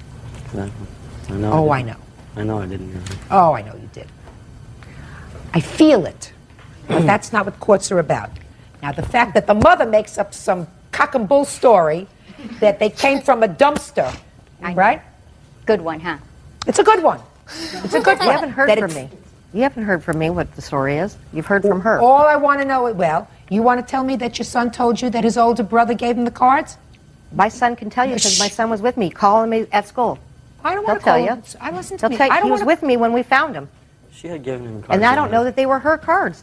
They were in baggies, a bunch of them. I don't know that they were hers. I called her immediately when I found them. Stole the cards. Isn't a Whatever. question in my mind. He knows it, I know it, and he knows that I know it, but she can't prove it. So, live with it. Why didn't she Case come to is my house dismissed. and get them? Parties are great. Parties have been sworn in, Judge. You may be seated. You're Georgiana, Yes. and this is your mother? Yes. I'd like your mother to sit down, please. You're Miss Smith? Yes, I am. And this is your son? Yes. Why don't you have a seat, because I'll bring you up later if we need your testimony. How old are you? 14. It is your complaint through your mother that you suffered a serious back injury in school as a result of an incident involving the defendant. Yes. When did this happen? September 11th. And you were in school? Yes. Were you inside the school? Yes. Tell me what happened. My mom dropped me off. I got out of the car, went to the gated area, and I waited for my friends to get there. So my friend showed up a couple minutes later, and then he showed up. Did you know Thomas from before? Yes. Were you friends? We were socialized, but not friends. What do you mean you socialized? Like, just talk if we have a class together. So you did speak to him? Yeah. Never had any trouble with him? No. Okay. So then Thomas showed up. He was picking on another girl before he picked on me. What do you mean he was picking on somebody? Like, pushing her and, like, kidding her. In a fooling around way? Yeah. He told her that he was going to pick on her, and then she said, no, you're not. And then he said, okay, well, I'm going to pick on Georgie then. Okay. And that didn't bother you because you knew he was fooling around? Yes. So when he said, I'm going to pick on Georgie, what, did he do anything? He started hitting me. Where did he hit you? Right here and like this. Well, I want you to tell me whether he was hitting you or just... Slapping. Was he laughing, smiling? Smiling. And you? I was laughing at first. So you were laughing at first. So you knew he wasn't hurting you. It was just fooling around. Yeah. Okay. Keep going. And then we were walking to first period, and he was still hitting me. When you say he was still hitting you, how was he hitting you? Slapping me. Where? Like on the arm and right here, like this. And we got to the building, we're inside, and I finally got the nerve to hit him back with my backpack. Tell me how you did that. I swung around twice, and I didn't get him the first time, but I got him the second time, I think around the below stomach area. I guess that made him mad, I don't know. And then I turned around to just get away from him, and I thought he would quit. And so I turned around to go get a drink of water. Let's stop there for a moment. Up until that time, it was really just messing around, wasn't it? Yes. Up until that time, he was really messing around with you. Wasn't hurting you. You were fooling around because you certainly were with enough people so that you could have said to them, somebody help me, he's hurting me. He wasn't hurting you, right? No. And you didn't intend to hurt him when you swung at him with the backpack. You were messing around. Yes. When you swung the first time and missed, did you say anything to him or did he say anything to you? No. Were you smiling when you swung around and hit him? Yes. Were you smiling when you swung around and hit him again? Yes. Keep going. So then you went over to get a drink of water. And I turned facing this way, and he was like to this chair, and then he put his foot against the wall, and he kneeled down. And then next I know, took off, and I thought he was just joking, he was going to stop. And I landed on my behind, and all I remember is crying. Just a second. Wait a second. So he pushed you? Yes. And you fell and landed on your behind? Yes. And you hurt your back? Yes. And that's what this case is all about, the injuries that you sustained as a result of falling on your backside. Is that right? Yes. Okay. You want to say anything? Well, I didn't intentionally mean to push her, but I did not come down in the football position. Just when she swung her backpack, I dodged it and gave her a little touch, and she fell. Well, you pushed her. Yeah. But everything else that we've talked about so far this morning, Thomas, is about accurate. You were messing around? Yeah, for like a minute, but then I left. You were messing around with her? Yeah. And then by tapping her, slapping her, whatever. But nobody was angry. No, it wasn't tapping or slapping like that. What were you doing? Like just talking. You didn't put your hands on her? No. I like put my hand on her shoulder. Well, that's what we're talking about. You put your hand on her shoulder. Yeah. Didn't punch her? No. Didn't slap her in the face. No, ma'am. Right? No. Didn't punch you. No. Now the mothers can stand up. So your daughter was injured. Yes. Tell me how she was injured. She was transported from the school to the nearest hospital near the school. We spent about 8 hours in that hospital before we finally found out by them doing an MRI and an x-ray that she had crushed her T12. I don't know how much you know about medicals, but it takes a lot of force to crush a vertebrae in your back. Was she in a brace? After we were at that first hospital for the first 8 hours, it was decided because of her age and the seriousness of the injury that it was best for her to go to a children's hospital, which was a 45-minute drive, which she had to take by ambulance again. We arrived there at 2 o'clock in the morning. They measured her for a full-body brace that went from here to here, had a front plate and a back plate, Velcroed on the side. And how long did she remain in that cast? For 3 months. But, Your Honor, I also want to stress that because it happened on September 11th, the incident, she was measured for the brace the next day, but because the planes were grounded after September 11th incident in New York, the brace had to come from Michigan, so she had to lay in a hospital bed for 6 days, living on morphine because they couldn't come until a week later. Excuse me. You okay now? She had to, she could not be out of bed without the brace. She couldn't take a shower for 3 months. I had to sponge bathe her every day. Anytime she needed to go to the bathroom, I had to put the brace on her and help her to the restroom. Plus, I was working full-time still, taking care of my daughter with a broken back. Real cases, real people. Judge Judy. 14-year-old Georgiana Hilaire says classmate Thomas Gray injured her back while horsing around at school. Don't you believe that your daughter bears any responsibility for this at all? I'm not excusing this young man's behavior in pushing her, the fact that she fell, but they were messing around. She hit him first. No, There's she no didn't. question. Yes, she did. According to her own testimony, he was at most, I learned a word here, mushing. What's mushing? Didn't you tell me what mushing was when you sort of go like this? Right. Right? Nudge her. It's kind of nudging. That's what he was doing to her. And even according to her, didn't hurt her. She was smiling, he was smiling, she was with a bunch of kids. She wasn't in danger. He hadn't hit her. She hit him with her backpack. And she swung several times with her backpack. That's not excusing what happened. I mean, he could have walked away. Probably should have walked away. Right? Yes, ma'am. This was not an assault. This was kids fooling around on their way to class. And unfortunately, one of them got seriously injured. Were you suspended from school? I was expelled for 2 semesters. What about you? I was out of school for 3 months. Was your son arrested for assault? No, ma'am. Of course not, because this wasn't an assault. So what I want to know now is, what were your out-of-pocket expenses with regard to this I have unfortunate copies incident? of the medical bills. No, I want to know what your out-of-pocket expenses were.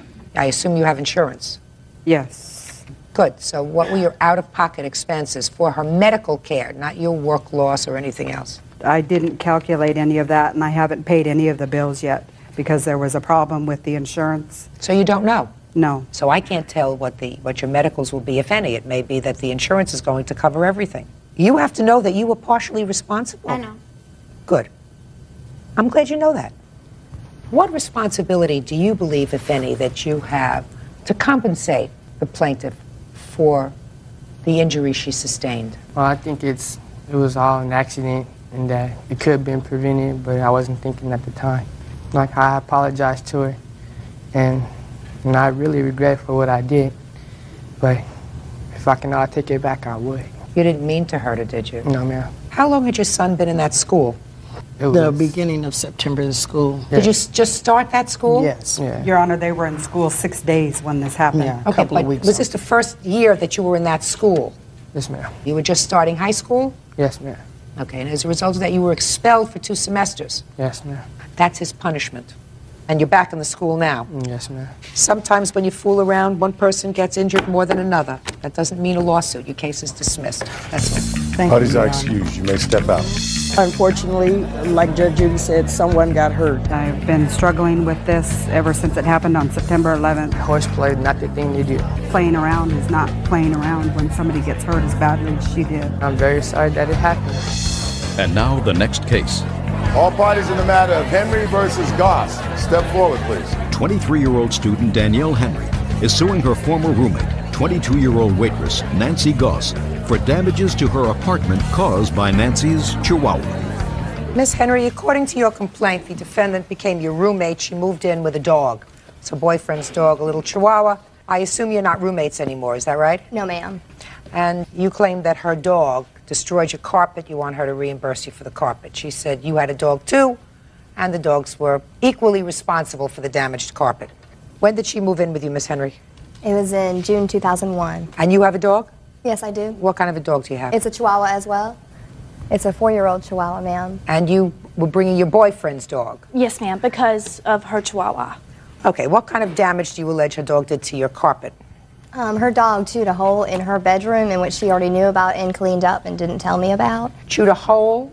Yes, ma'am. I have pictures. All right. Pictures of the carpet, pictures of the dog, pictures of other damages the dog's done.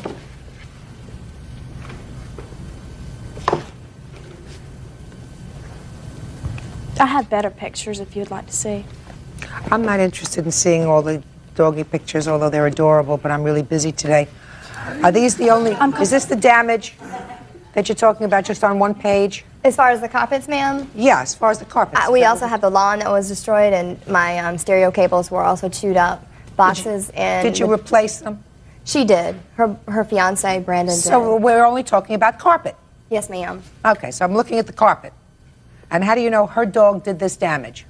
Ma'am, her dog was a puppy, and when it first moved in, it was really young and didn't destroy anything, but eventually it started to destroy things through the month of August and September.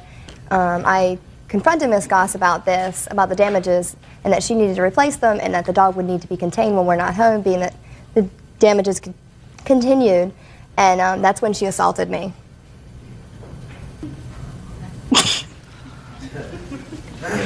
Did I ask a question there that she answered? I don't know if she ever really got to it. How do you know her dog did the damage instead of both of your dogs doing the damage?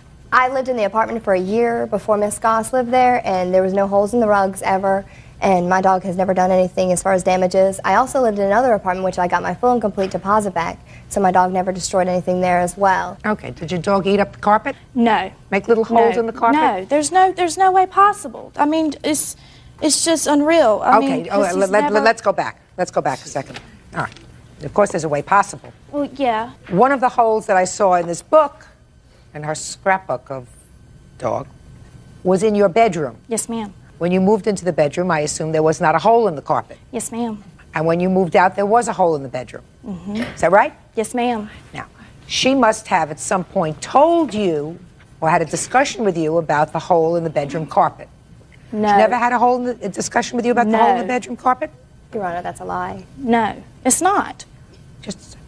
Yes, ma'am. Well, what was the argument about on September 10th? Me and my fiance just got back from uptown.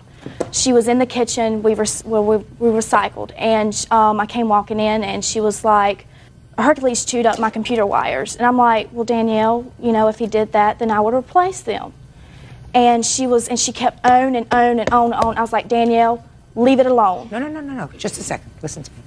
She said that your dog destroyed the computer, chewed the computer wires, and you said, my boyfriend will replace them. So I assume you knew that it was true, because when you have a little dog, that's what I have, you see where their favorite spots are to go. So you've probably seen your dog chewing on wires. Right. Wires, not carpet. So you probably knew that your dog did that kind of damage. Then you said she went on and on and on and on and on. I want to know what the on and on and on and on was. That's the important part. You need to lock up Hercules. Okay. Didn't ask. If she would have asked, it would have been fine. But she did not ask. She is very demanding. That's how she wants it done. It's her way or no way. Okay. All now, she had to do was ask. Was this the first time she had asked you or told you that your dog had destroyed something in the house? No. No. So she had told you that the dog had done other damage in the house? To wires. To wires. But when you came home on this day, she said, Again, your dog was at the wires. And this time it was to what kind of system? It was a stereo. Stereo system. And a laptop cord. All right. So then she was saying to you, you have to contain the dog, because it was not the first time that the dog had caused damage.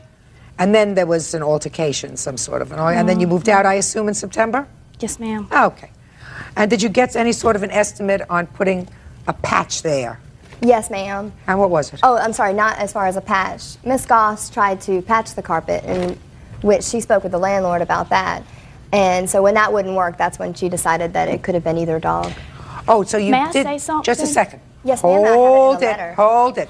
I have it in her letter, ma'am. So you knew about the carpet, Miss Goss, and you spoke to the landlord about patching it? Okay, this is the situation. Just None of answer the my carpet. question. Just answer my question. You knew about the carpet and you discussed with the landlord About patching it. about patching Yes. it. And did you try to patch it? He said that the landlord's wife, said that Danielle preferred to have new carpet while staying there. I asked him again. I said, can we patch it? He said it can be done, but I'd rather not. Not patch it? Not patch it. Then you got to replace it. Period. I mean, I know what we're doing here.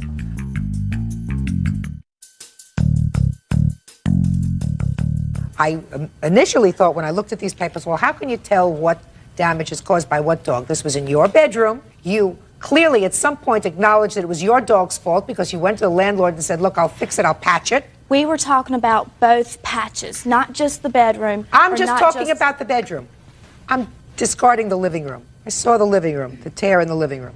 And who knows, maybe your dog started it and her dog went over. It's like, well, that might be a good idea. I'd like a little taste of that, too.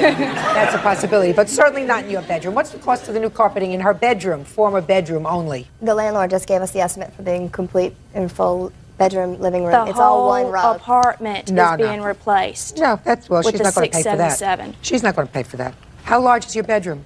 What would you say? I'm not good with About a 12 by 12. 12 by 12. So he says. All right, so probably your bedroom, considering the cost of this carpet, which is not really high-quality carpet for all of those rooms. Yes, ma'am. All right, so it's probably not more than $150. Judgment for the plaintiff, that's all. Parties are excused. You may step out. Has been sworn in, Your Honor. You may be seated. Ma'am, have a seat, please. Mr. Valenzuela, the defendant is your son. Yes, he is, Your Honor. According to your complaint, your son was driving your car and he had an accident. As a result of the accident, your car was totaled. Yes. The insurance company gave you some $1,800 for the car, is that right? Actually, it's $1,187.81 was the offer. You want your son to pay the difference between what you're going to accept from the insurance company and the blue book value of the car. Yes. Honest, to begin with, Your Honor, I don't really care about the money. My wife and I are both here to hopefully, with your help, teach my son a lesson.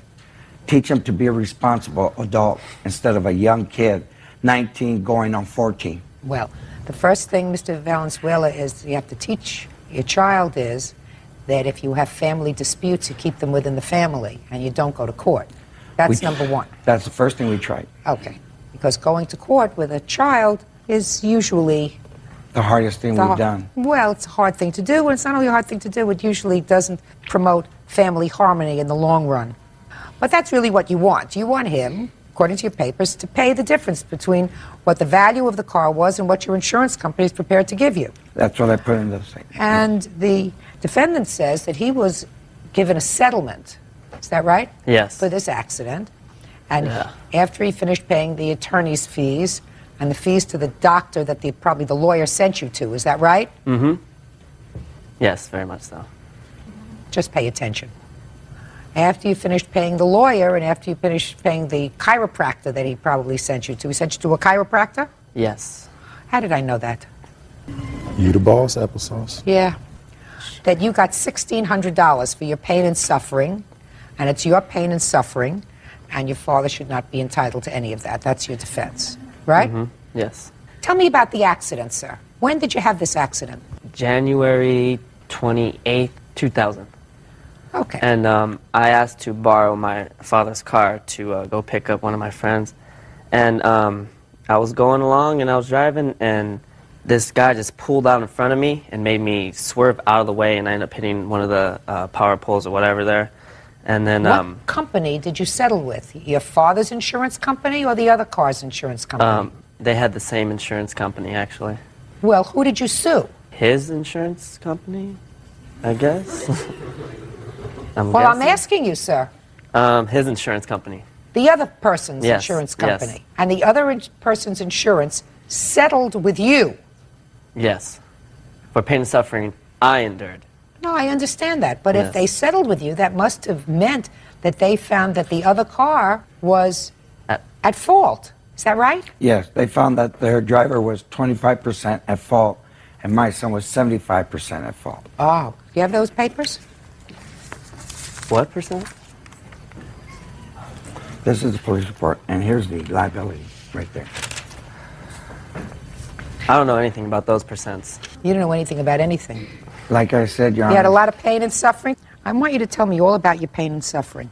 First, I want you to tell me, after this happened, when did your pain and suffering start? The next morning I had whiplash in the neck. Tell me all about it. When I woke up, my neck was just like, I couldn't even really move at all. Like it was hard for me to move. Like every movement was pain for me. So, And then and how old were you at the time? 18. What were you doing at the time? Were you working, going to school? Oh, I was a student. You were a student? Yeah, high school Where? student. Cal Poly Pomona. I was going to Apple Valley High School. No, don't look at him. Look at me. Look at me. So Okay, you were I was going to Apple Valley High school. School. I was a high school student the date of the accident. And the pain that I Just a minute, endured... Did you go to school the following week? Yes, I think so. I'm not When did you go to see a lawyer? I'm not sure. Try to think. Within the week or so? Approximately about 3 to 4 weeks after that. And how many visits to the doctor did he have between the time of the accident and the time you went to see a lawyer? About 3 or 4 times. Before you went to the lawyer? Yes. Did you graduate from high school? Yes, with honors. Perfect, which means that you didn't miss too much school because of all of this pain and suffering, right? No.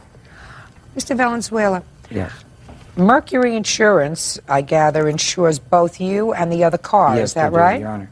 Well, Mercury Insurance Company did pay him in settlement to settle a claim for what they perceive to be his pain and suffering. You are not entitled to that. Okay. According to him, he got a net check of $1,600. Neck and back. Oh, I feel so sorry for you. The accident was mostly your fault. What do you want me to do? Throw you a party? A pity party? He pulled out in front of me. If you weren't going so fast, sir, you wouldn't have hit a pole.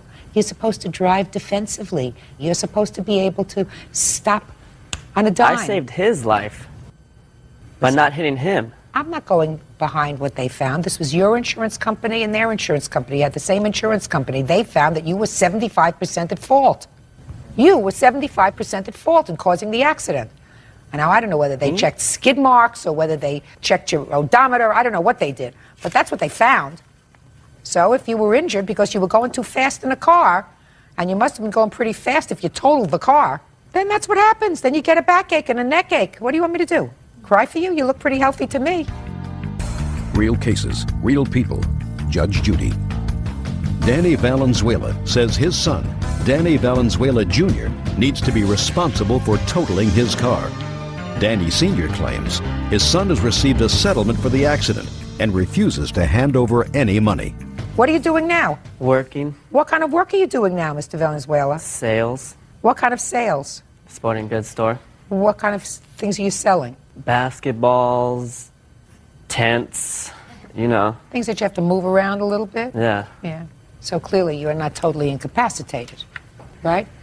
As a result of this pain and suffering brought on mostly by yourself? Yeah, I guess so. Yeah, right. Sir, if you have an 18-year-old child and you let him drive your car, Yes. you have to either have a lot of insurance or you don't let him drive your car. Yes. The That's thing what where we started with this, though, was when he had the accident, I got him to the doctor and everything. During the next 2 weeks, he goes, Dad, I feel really bad about it. What I'm going to do is make it up to you and Mom. Whatever I get from the insurance, I'm going to make up the difference. I'm working. I'll pay you guys back for the car. Don't worry about it. Everything will be fine. I said, you sure? I was really, I was impressed. My son's being responsible. 2 years later, he finally gets a settlement. I call him and said, hey, you got a letter here. He reads it, goes, I'm going to sign, settle. Saturday comes, he gets a check. I call him again. I paid him. I said, you got your check? Comes home, says, I'll be right back. That was the end of September. The first time I seen him since then. What happened? Shh. What happened? Well, I got the check. Yeah. Please. So I'm asking you. I really can't say. Oh, yes, you can. That's why you're here. Well, this was money coming to my personal injury. This was a settlement for pain and suffering I endured. Listen! But for the fact that you were out and your father let you borrow his car, you would not have been in a position to hurt yourself or to destroy his car. He didn't have anything to do with it but say, okay, you can borrow my car. Right? Not his fault. Most of this accident was caused by your negligence. And all your father is saying to you, hey, stop touching your nose and look at me. All your father is asking you to do is to be responsible. Because you said to him, I feel terrible about what happened to your car, and whatever it is, I'm going to make it up to you. Whether it's from the insurance settlement if I get one, or from a job that I have, whatever. I'm sorry someone else made me crash your car. That's what I'm sorry for. Mr. Valenzuela, you ain't getting it. Are you just thick? Your father and your mother are home. But for the fact that you were out in their car, they would have their car. Now, whether you feel a moral obligation, which you probably should, I'm sure your parents are hardworking people, just from a moral perspective, if you said to them, I want to make it up to you, which was the right thing to do, and then a couple of years go by, and say, well, now I got the check, forget about my moral obligation. All he wants you to do is to be a man. Exactly. I don't have $5,000 to just... Here, there's no way. No. If you got a check and the whole check you got from them was $1,600, father's not looking for $5,000. Maybe what he puts here, but wasn't even your agreement with him. That's not even what you said to him. You said to him, "I'll give you the money when I settle with the insurance company." Isn't that what you said to him? Yeah. So why didn't you do that? Because I think that whole check I deserved for myself. I think my neck and back pains was something I went through. He didn't go through that. I was in pain. You caused it. But I was in pain, though. I was in pain. Just a second. You caused yourself to be in pain. So then I caused myself to have that check. Oh. I don't think you're going to get through. What? I'm not going to get through. Now you see, today. that's what we go through. No, Mr. Valenzuela, you're not going to get through to him. Either he just decided that he's going to stonewall me, or he's pretty stupid. I don't know which one. Actually, he's a very smart, charismatic young man. Listen, But let me tell you something he's about just not growing charismatic. up. Let me tell you about First nice thing charismatic. he said He to me doesn't do a once. thing for me. He doesn't do a thing for me. Because right now I'm not sure whether he's a wise guy or just plain dumb. Because the last comment that he made to me, if I caused the accident, then I should get the insurance money. Isn't that what he said? Something like that? That's what he said. If I caused the accident, I should get the insurance. What? He earned it. He earned it. He earned it. He earned it. Bird would ordinarily be on the side of a teenager. Bird likes teenagers. He really is all for teenagers. He thinks they're all terrific. And me, I'm not so sure. But Bird, he loves teenagers. Me, I like them medium rare. You got $1,600? You told your father you would give him the insurance proceeds? You changed your mind. There's no basis for you to change your mind, sir. You made an agreement with your father. That's what you have to give him. Judgment for the plaintiff in the amount of $1,600. That's all. Parties are excused. You may step out. What did I do wrong? Someone else forced me into an accident, and then all of a sudden I'm here in court, and it's like a case all of a sudden. I don't know what I did. I still don't know what I did wrong. I didn't really care about the money. It just his actions. And I told him, grow up. And now the next case. All parties in the matter of Sue versus Coran, step forward, please. 25-year-old loan officer Misty Sue is suing the father of her child, 24-year-old corporate trainer Robert Coran Jr., for unpaid utility bills and for half of a down payment on a car. Miss Sue, the defendant is your former boyfriend. You have a child together, a baby. How old is the baby? 4 months. According to your complaint, there was a time when you lived together briefly, and he left owing you certain bills, which is just a couple of $100s. You also claim that you purchased a car together, which he took, and you put down the down payment on the car. He's paid you back some of the down payment, but he still owes you, according to you, I believe, what, $600 on the down payment. He says the down payment was a gift and that he owes you nothing. Right? Yes. When did you live together? From when till when? Middle of April to August 19th. Who was paying your rent? I paid for the first month that I was in maternity. He paid for the second part of my maternity. So he paid the rent? One time, yes. And how much was that? $400. Were you living there from April to August? Off and on. After the baby was born, yes. I was there predominantly. The only thing is, she said I only paid 1 month during those months. And the money that she did have, she'd had enough to pay her June rent, but July and August were covered by myself. There was such a limited amount of money by the time she had the baby coming in. She was only working, maybe it was 8 hours. Sometimes it would be 12 in the course of a week.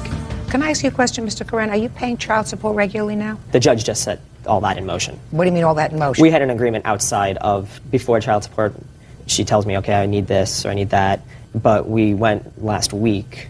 To finalize an order, a set order.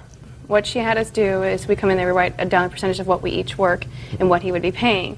Well, he decided that what he has to pay is too much. He has not paid any kind of child support. If you count buying diapers once a week, in which he misses weeks at a time, no, that's not child support. That's not child support. So, no, I am responsible for everything. That's usually what happens. You didn't have enough of a commitment to make a commitment to each other permanently, and then you make this commitment to have a child, and that's what happens. Your Honor, I have acknowledged that when the judge makes the decision of, okay, how much, I will go back retroactively. That's not an issue. Okay. So if you're going to go back retroactively, I'm not going to entertain these other bills. I believe him when he says he paid 2 months' rent. I want to hear about this car. I got $3,459 back on my income tax. Both of us were without a car. His car had got taken away, so he didn't have it. We were together at that point, and I said, well, why don't we go and we'll get a car together, and it'll make it cheaper on both of us, and plus with the child coming. So you put down the down payment on the car of $1,000. Right.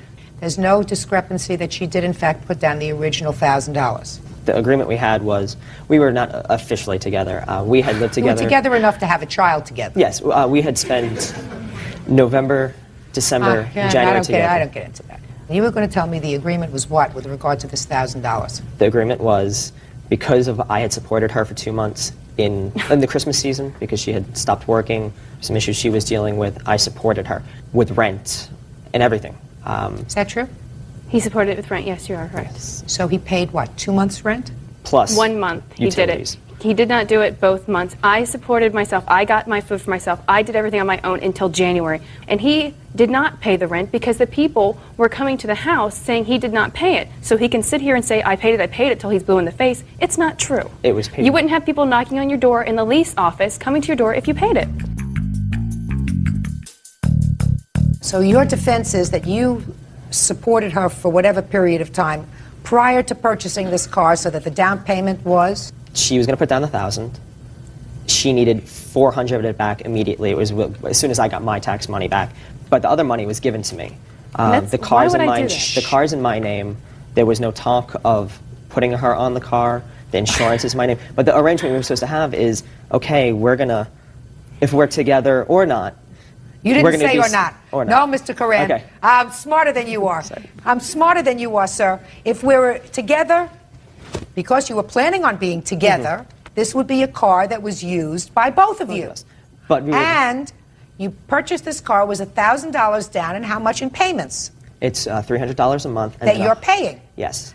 But, Mr. Coran, you can't say to me, we talked about it, and the car was going to be mine. She was giving me the down payment whether we were together or not, because at that time, you weren't talking in terms of not being together. Otherwise, why would she take out $1,000 and put it? I'm speaking. Otherwise, why would she take out $1,000 for tax money and give it to you to put down on the car as a gift? Because I supported her, and she knew that in supporting her back in December, January, that I was taking the money that I didn't have that would have paid my car payment, and I lost the car over it. You lost the car that you just bought? No. I lost that car you still have. I still have. No, I had my Jeep. I'm saying I had a Toyota that I lost. I couldn't pay the payments because I was supporting her. Listen, if you had made a minor investment, you wouldn't have had this problem to begin with all of her time off owing to pregnancy and confinement, and that would have been a very minor investment. Do we understand each other? I understand you perfectly. Then you don't have to worry about all this stuff. You have the car? I have the car. Good. You give her back $600 that she put down on a judgment for the plaintiff in the amount of $600. Versus Aguilar. Parties have been sworn in, Judge. You may be seated. Mr. Williams, according to your complaint, you and the defendant had sort of an off-again, on-again relationship for about 5 years. Right, correct. And sometime in September of 2000, the defendant was arrested, and you posted bail for her in the amount of $245. Correct. And you want her to pay back the bail money. Right. The defendant says she never asked you to post the bail for her. How were you contacted and advised that she had been arrested? Well, like I said, off and on since '96, me and Miss Aguilar. Just a second. Very slowly, and speak up, sir. Okay, I'm sorry. We had like a little relationship going at that time, and then she came to me with her problems, and she said she'd been in jail, and I said, I'd like to know what's the problem was, and she was telling me that she'd been in jail, she hated it, she was there for a while. So then I said, well, okay, if you get in trouble like that again, you could just go ahead and just call me. I'll post bail for you, only if you pay me back. So, baloney! What kind of ridiculousness is that, Mr. Williams? I never... Just a second. Mr. Williams, if you're going to tell me the truth, you can't give me a baloney story. Well, according to the story you just gave me, you were in a relationship, she told you she had been in trouble before, she told you she had been in jail before, and you said to her, and she wasn't in jail at the time, you were sitting talking in your living room. If you ever get into trouble like that again, you call me and tell me, and I will post bail for you as long as you pay me back. Prior before that, yes. Mr. Williams. No, I'm sorry. I said I'll post, her bail. No, I'll bail her out of jail if she get in a problem like that again. Prior before that, her friend called me telling me that she was in jail. Just a minute. Let's get the time she was arrested, Mr. Williams. She was arrested. Who called you? Her friend, Alexis. What did her friend say to you? Well, she told me that Jennifer was in jail and she wanted me to post bail for her. For Jennifer? Right. And you said? And I said, only if she paid me back. And she said, yes, she would pay me back. She would come to work the next day and give me the money. So I was like, okay, cool. So you went and you posted bail? Posted her bail. Right. When was the next time you saw her? Next time I seen her was in 2000. I think it was in July when she was pregnant with my baby. That's what she said. So you didn't see her the next day? No. Or the day after that? No. Or the month after that? No. You didn't see her for 10 months, right? No. The next time I seen her, I just heard that she was pregnant with my baby. So. And how did that come about? She was pregnant at this time, and like I said, we had an on and off relationship. So the next time you saw her, you found out that she had just had a baby? Right. And she don't let me see her or nothing like that. Your Honor, that's just a lie. All right, so now you want your bail money back. Not just that, but I want visitation rights. I want to see, Zarnique. I only seen her only 4 times throughout all of this. All right, well, I'll get to that in a second. 2000. Alexis asked him to post bail for you. What were you incarcerated for? In September 2000, I had a domestic violence case, which then I had a warrant at the same time. You were arrested for domestic violence and another warrant dropped on you? Correct. Domestic violence involving who? My other partner, which was Alma. Who? It's another female. Now, who is Alexis? Well, Alexis is Alma. It's the same person. So Alexis complained that you had assaulted her, and after you were taken away and arrested, Alexis called him and asked him to bail you out. Apparently that's the way it happened. I didn't know that she was going to go look for him and tell him that I was in jail.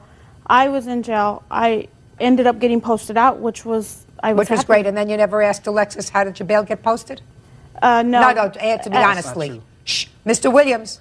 At that time, at the time that I got bailed, I was speaking to my mom on the phone and stuff to see if they could get me out. I was under the circumstances that I wasn't going to get out, so I thought I was going to stay in there until I seen the magistrate. Miss Aguilar, I want you to pay careful attention to my question. When you get bailed out, you see Alexis. A natural question is, did you post the bail for me? That would be what a normal person would say. You're not an abnormal person, are you? No. So you would say, who posted the bail for me?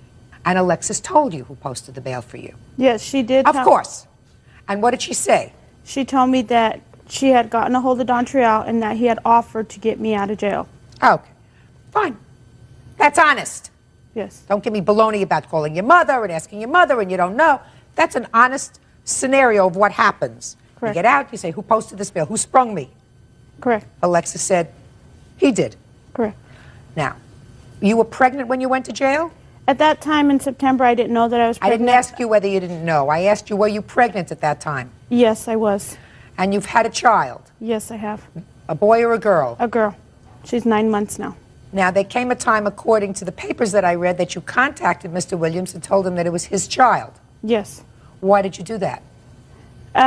Because I should have done it earlier, but at the time before I had her, I wasn't sure with myself if I was going to be able to raise her right. So I wasn't sure of keeping her. So you decided not to tell him? Exactly. Now, 3 months after I had her, we met.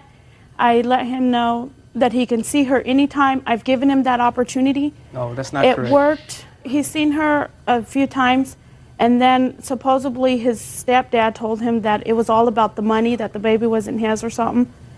And so then at that time, he verbally gave up his rights to her. And then he asked for a blood test. Verbally? How verbally did he give up his rights to her?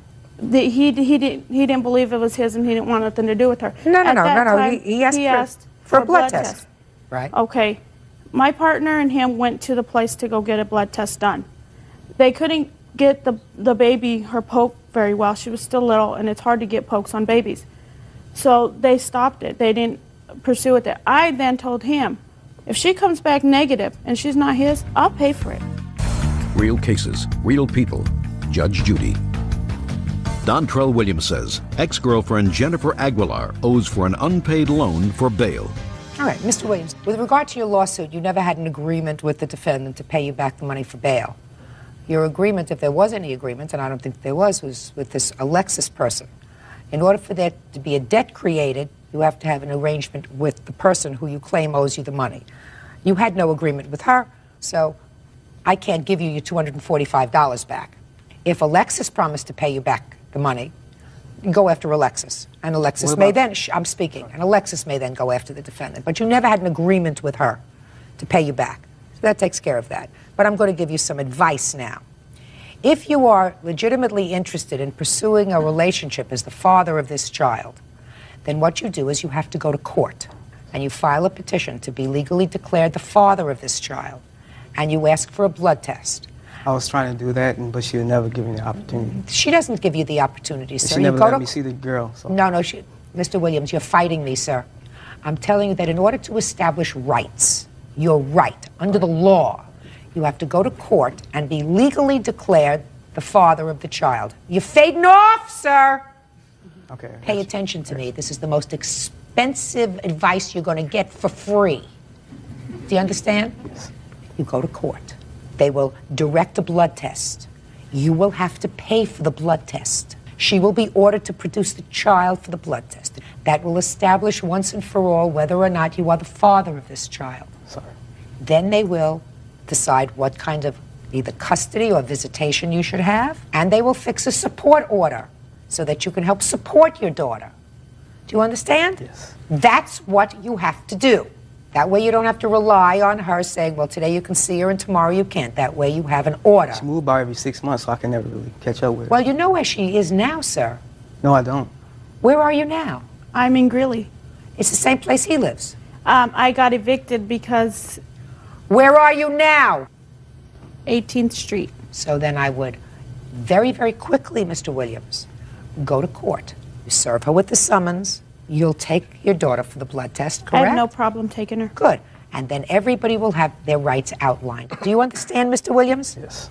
Goodbye. Excuse, you may step out. You gotta watch who you trust. I think it was fair. I feel like I was taking advantage. She deceived me over the years, saying that, this and that. He knows I'm in another relationship, and we will never work. And now the next case. All parties in the matter of Luff versus Barker. Step forward, please. 27-year-old homemaker Jennifer Luff is suing her second cousin, truck driver David Barker, and his wife Margaret Barker for the return of her great-grandfather's trailer. The Barkers have a countersuit for storage fees. Miss Luff, it is your claim that a trailer that is currently on the defendant's property belongs to you and you want it back. Yes, ma'am. The defendants say that if you can prove that the trailer is yours, they will return it to you, and then they are counterclaiming for $900 in storage fees that they feel is proper for storing this trailer if it belongs to you. Are you related to each other? Yes. How are you related? David is my mother's cousin. Oh, where did this trailer come from? It was bought from my grandfather, my great-grandfather, and it was placed on the defendant's property because It was bought for your great-grandfather? Yes. By whom? By my son's father, my uncle, and my sister's ex-husband. When did they purchase it for him? I'm not sure. When did it come onto your property? 99. It was July of 1999. How did it come to be on your property? My grandfather had his own house in Lake County, and we talked him into, when my grandmother died, my cousin and everybody pitched in and bought the trailer so he could be closer to us. When did he pass away? In November of 1999. What makes you think this trailer belongs to you? Because I spoke with my uncle, who had part in buying it, my son's father, and my sister's ex-husband, and they gave it over to me. It's in, I have the title in my name. They gave it over to me. Let me see it. To sell it because my son's father gave me his share in it, and my uncle does not live here. So they gave it to me to sell, and I have to give them shares. In whose name had the trailer been in? The people who originally owned it, my sister's ex-husband had it. 4 people? It had never been in their names, though. It was never switched over. How did you register this? I just took the title down there that they had signed. Well, let me see. I don't have that. I gave it to the tag office, and then I signed the title, and they sent that back to me. Did you show this to the defendants? No, I did not, because at the time I had only been given a receipt of change of title, and I showed that to the defendants when I tried to go get the travel trailer. Okay, would you show this to the defendants, please? Can I explain now pretty much? No, just, okay. I want you to look at that.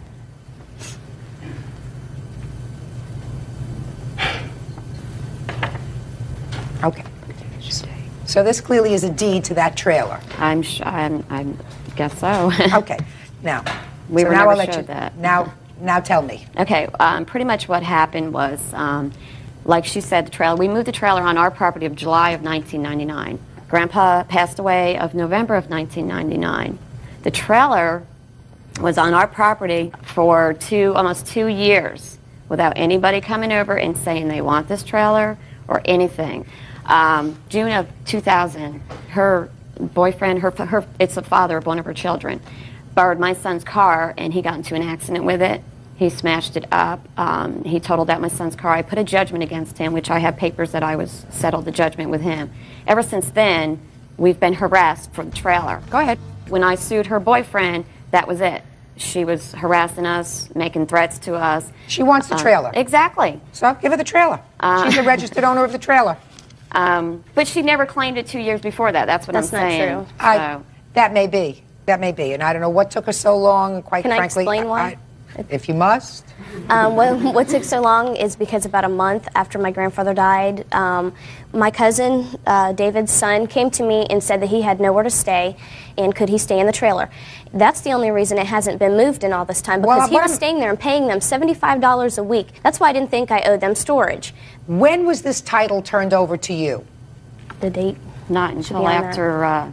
Just a minute. It didn't have anything to do with the accident. In September of 2001. Okay, which is when about a month after my sister moved in the with date me. of issue, September of 2001. Mm-hmm. Prior to that, it was titled to some other relative. No, it was titled to the original owners. We're not a relative. They promised to put it in my grandfather's name. No, we never promised and they that. never did. Yes, we they never did. promised Just that. a second. But it was titled to somebody else. Right. Nobody ever put their name in it. My sister's ex-husband just had an open title in his safe and had never changed the title over. So when he gave it to me, I changed it over right away. I put it in my boyfriends name. were drug addicts Just a anyway. second. Did they have a bill of sale from the owner? Yes, they did. Where is it? That's at home. I did not bring that. No. Shady. So whose name did you put on these documents that enabled them to give you this certificate of title? They had already signed the title over to me. It was an old title. They had signed the back of the title. Who had signed it? The original owners. No. When did they sign it? They signed it when it was first purchased. I see. So they just signed it over to... Yes, and nobody ever signed purchaser. Oh, okay. Anybody could put their name on it. Mm-hmm. That's right. And they told you could put your name on it. Yes, my And title brother-in-law, it was in his possession, and he gave it over to me. Okay. Now, she has a certificate of title that on its face is valid. Correct. She is entitled to it. Mm-hmm. She did not become entitled to it until September of 2001 on the date the title was issued. Do you understand Yes. that? We're clear so far? Yes. Right. After September of 2001, did you make any claim for storage of the trailer? Yes, I did. When? I filed a countersuit on her, but it wasn't. It was on. It was after they got my It suit. was right. It No, was, I'm talking about before that. No. Before you got this lawsuit, the papers for this lawsuit served on you, did you ever say, No. look, No, we Yeah, didn't. we had unless a you ver- get this trailer off my property? Right. But I talked to her on September 3rd because she had been threatening my wife, telling other neighbors that she was going to take her glasses off and smack her. And she said that she was going to sell the trailer to some guy and take payments for $2,500. And I told her that I feel that everybody that put money in that trailer should get money out of it. I told her, I said, I know somebody would give $3,000 at least and give you cash. The next day, I went to work and she comes there to take the trailer off the It property was on Friday, September 5th. with me not there. At 5 p.m. That was her first and one and only attempt to try to retrieve the trailer off of our property. No warning. I've come to get my trailer. And I said, no, you're not. My daughter was a witness. My girlfriend was a witness saying It's that. not necessary. Right. Look. Well, just to say that I did tell her when she can make it convenient for everybody, you can come back and get the trailer.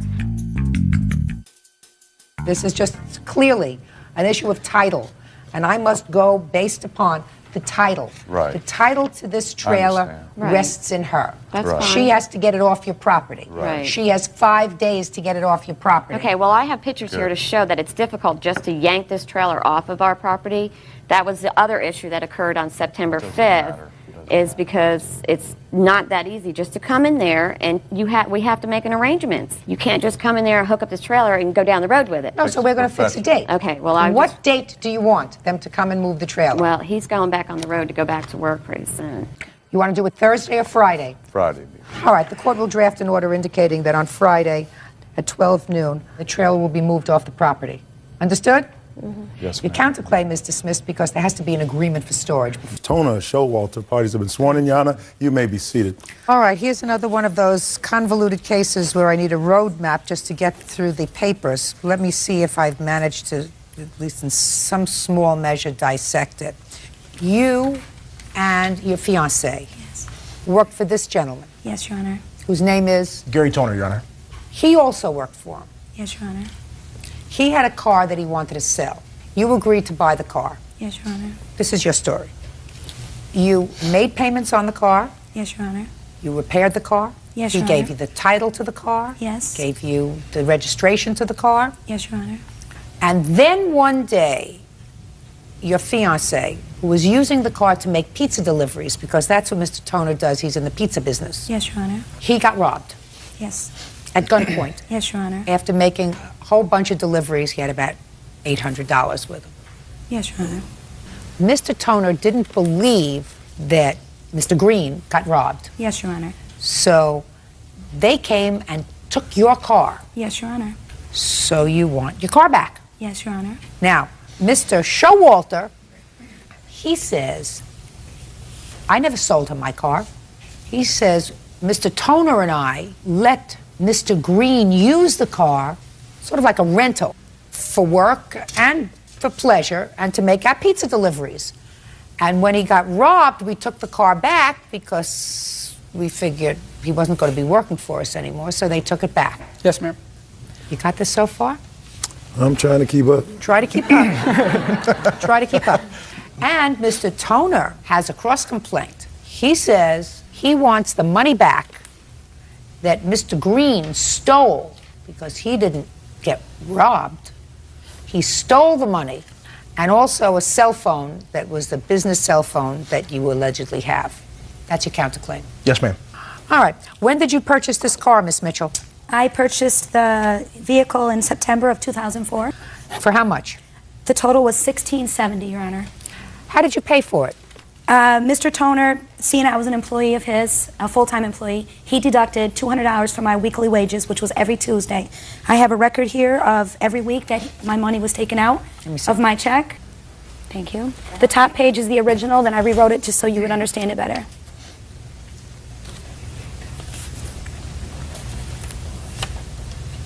Well, this says cash payment. Your Honor, it was off the books. While I was with Mr. Toner for 3 years, I was paid off the books. That's just how things It's were not done. totally true, Your Honor. It's not what? Not totally true, Your Honor. It's enough true so that the IRS is going to be interested in this case. Everybody perk up. Perk up, perk up. Off this. You know something? If I keep going along like this, Bert, I'm going to balance the budget.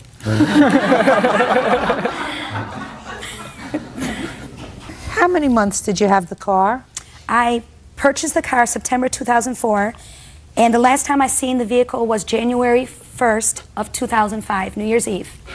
I would like to see when you purchased the car from Mr. Showalter. So I don't know why you were paying Mr. Toner. May I say something, please? Yeah. I never purchased the vehicle from Mr. Showalter. Mr. Toner bought the vehicle at the city public auction and sold it to me because I was an employee. So Mr. Toner, it was Mr. Toner's car? Yes, ma'am. He purchased it at the auction. Let me see the paperwork he gave you in either September or later.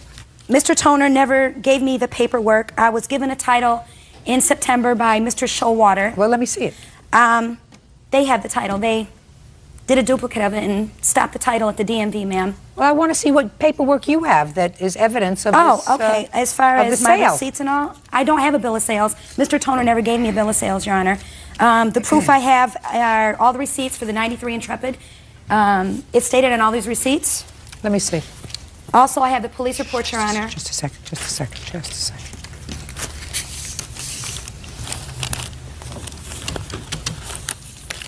So I have parts for the car. There's also a receipt in there, Your Honor. And then you had the windows tinted? Brake pads. Well, why would they make all these repairs on a car that they didn't own? The arrangement that apparently they had with Mr. Showalter was they would maintain the vehicle. He's using it, making a lot of money with it, and he'd maintain the vehicle. Well, didn't he work for you? Yes. You paid him? Yes. How much? Oh, God, depending on how many deliveries he took, maybe $100 a day. I thought the car didn't belong to Mr. Showalter. I thought the car belonged to you. No, I purchased the vehicle from an auction, and I then sold it to Mr. Showalter. Can I see the title to the car, please? You say in your complaint, madam, that Mr. Showalter gave you the title to the car, signed it, and sent it to the Department of Motor Vehicles. Tim signed it, and yes, we did send it to DMV. Why didn't you get a copy of that? Where is it? It never came back in the mail, Your Honor, and I do have Mr. Showalter on tape stating that they pulled a flim-flam on us, that they... Oh, well, I'd love to hear that he pulled a flim-flam. May I play it? Sure. Legit. Okay? Gary went behind my back and ordered a new title. Alright, he told me that you did all of that. He ordered the new title, had it sent in. Okay? Told me he was going to take the car on you. I said, I don't want no part of it because me and you were down. Oh no, but he the one said that you the one planned everything. Had the car moved, took it off the lot. Why would I take the car from you? I didn't care. If you got robbed or anything from the pizzeria, why would I care? Why would I take? Is going to get another title. He said he ordered a title. He was going to take your car. I said, Gary, you can't. Everything's in my name. He goes, I got ways to do everything. Yeah, and I know because the car was paid in full. You know what I'm saying? Just a second. Explain yourself. I told her whatever she wanted to hear. I'm tired of conflicts. No, listen. No. You hear the groans out there? They're not supposed to do that. They're not supposed to do that. I told her whatever she wanted to hear. Every time she calls me, I go into her place of business. She threatens me just to get her off my back. So I told her what she wanted to hear. Listen to me. Not only is he going to get into trouble with the IRS for paying people off the books, but you're going to get into trouble for lying to me. I'm not lying, Your Honor. Sure you are. Judge Judy continues in a moment. What does that mean if you still have any money outstanding? Paying for the car. He was behind insurance at that point by 1 month. You know that you thought of that very, very fast, sir, but you already put your foot in your mouth. And later today, her boyfriend had called and threatened my life and threatened my family's life. This boyfriend? I don't know who it is. I've never seen him. This is probably the boyfriend. You the boyfriend? Just a friend. Just a friend. real cases, real people. Judge Judy. Sharice Mitchell and her boyfriend Timothy Green II claim their former employer, Gary Toner, and his friend David Showalter Jr. hope for the return of a '93 Dodge Intrepid. Gary says he fired Timothy because he faked a robbery. You had a conversation with him, and you pretty much apologized to him because your boss did the wrong thing. No, I did order another title because I was afraid I'd get screwed over. I was never getting my money on time for anything. I was tired of... What does that mean, you weren't getting your money on time? What does that mean, Mr. Showalter? We had an arrangement. I was supposed to have the money on the 1st. I was never Just getting a second. You weren't getting your money on time for what? the payments for the insurance and the car payment for renting it. Not renting it. That's not what you said. That's not what you said. You said, I was afraid I was going to not get my money on time. I was afraid I was going to get screwed. Can I explain how this unfolded? Do I need to hear it? Yes. No, I don't need to hear it. I think that what you did was you think that he planned a robbery, concocted a story about a robbery to steal the money that he collected for pizza deliveries on December 31st. That's right. And you knew you weren't going to get your money back. You knew you weren't going to get your money from him because you really had no way of proving that he staged this robbery. He agreed to pay it back. Before or after you took his car? After the car was removed. And that's how it unfolded. So you took his car, and it was his car. Now we're going to get to your counterclaim. Tell me about... He says he was robbed at gunpoint after he made a day's worth of deliveries. You say you don't believe that the way things unfolded, you think he did it. Now, the only thing I'm interested in is you say he promised to pay you back. Tell me about that. He had agreed to pay back the... Tell me where it happened, when it happened, and what the discussion was. It happened on the 31st, December, New Year's Eve. And I received a call at my house, probably midnight or so, saying that the store manager called me and said that he was robbed. And I said to the store manager, well, I had checked with you through the evening, and you had said he had made drops periodically. And how is it he was robbed for the figure he then told me, $880? That's impossible. And I said, okay, I'm coming in. I'm on the way in. En route, I then called Mr. Showalter and said, I think T's pulling something here. I don't know grab the car. Oh, absolutely. Yeah, I don't know what your situation is with the absolutely. vehicle. You can't do that. It's his car. No, it's Mr. Showalter's car, Your Honor. No. Okay. No. So on the way That's in- what we're here to determine, sir. Okay. And I'm telling you right now, after I heard that tape, I have determined it's her car. Okay. So then on the way in... You took it as hostage. No, that's not true, Your Honor. Sure. Well, but what prompted you to take the car at that point, sir? Oh, I didn't take the car. I simply mentioned to Dave, if you still have money outstanding, you might want to consider taking back your vehicle. Because What probably does gonna that lose mean? his job. Just a second. What does that mean if you still have any money outstanding? Paying for the car. He was behind insurance at that point by 1 month. You know that you thought of that very, very fast, sir. But you No, already sir. put, No, but no, you no, already, Your Honor, that's but the you truth. already put your foot in your mouth. If they're behind at all in the car, you better go get it. Go ahead. So I came in. I picked up T, who was at the restaurant. We then drove to the location. Would you please just tell me when he told you he would pay you back? It was right then, that night. Well, tell me about the discussion about I'm going to do... Drove to the location, realized it was nowhere near his delivery route. It was the last run of the evening. The last delivery of the last run didn't add up. He's in a very bad part of town. I said, what are you doing way over here? He said, well, I'm going to get gas. I said, well, there's stations en route to here. He said, well, they were busy. I said, well, what happened? Why'd you get out of the car with all this money in your pocket? He said, people threw eggs at my car and I went out to fight them. Yeah, and? Yeah. So I told him, it doesn't make sense. We got back to the pizzeria. At that point, David Showalter had removed his car. And T said, where's the car? And I said, the car is removed. And you're fired because I don't believe you. Okay. So then a conversation unfolded in the back room where he said, I'm sorry, I'll pay you back. I said, why don't you just tell me the truth? Just tell me you staged it. Tell me you pocketed the money. Because I've had problems with T. Just a second. So what did he say? He'd pay back the money. Is that what you told him? No. What did you tell him? He said I wasn't going to get the car back unless I pay back the money. I ended up working 2 days for free. It's not true, Your Honor. Did you say to him at that point in the back room, all right, I'll pay you back the money? Yes, because he told me I couldn't get the car back unless I paid back the money. True, Your Honor. I believe you. I believe you.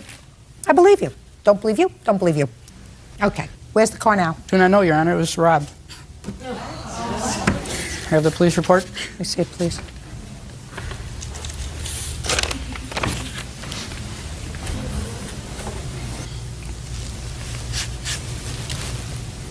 Did they ever recover it? Not yet, Your Honor. I don't like a bunch of fibbers. I think there's a little bit of truth to what you say. I think that they probably didn't fully pay you for the car at the time that the car was taken. I don't know whether you were robbed or not, but I certainly...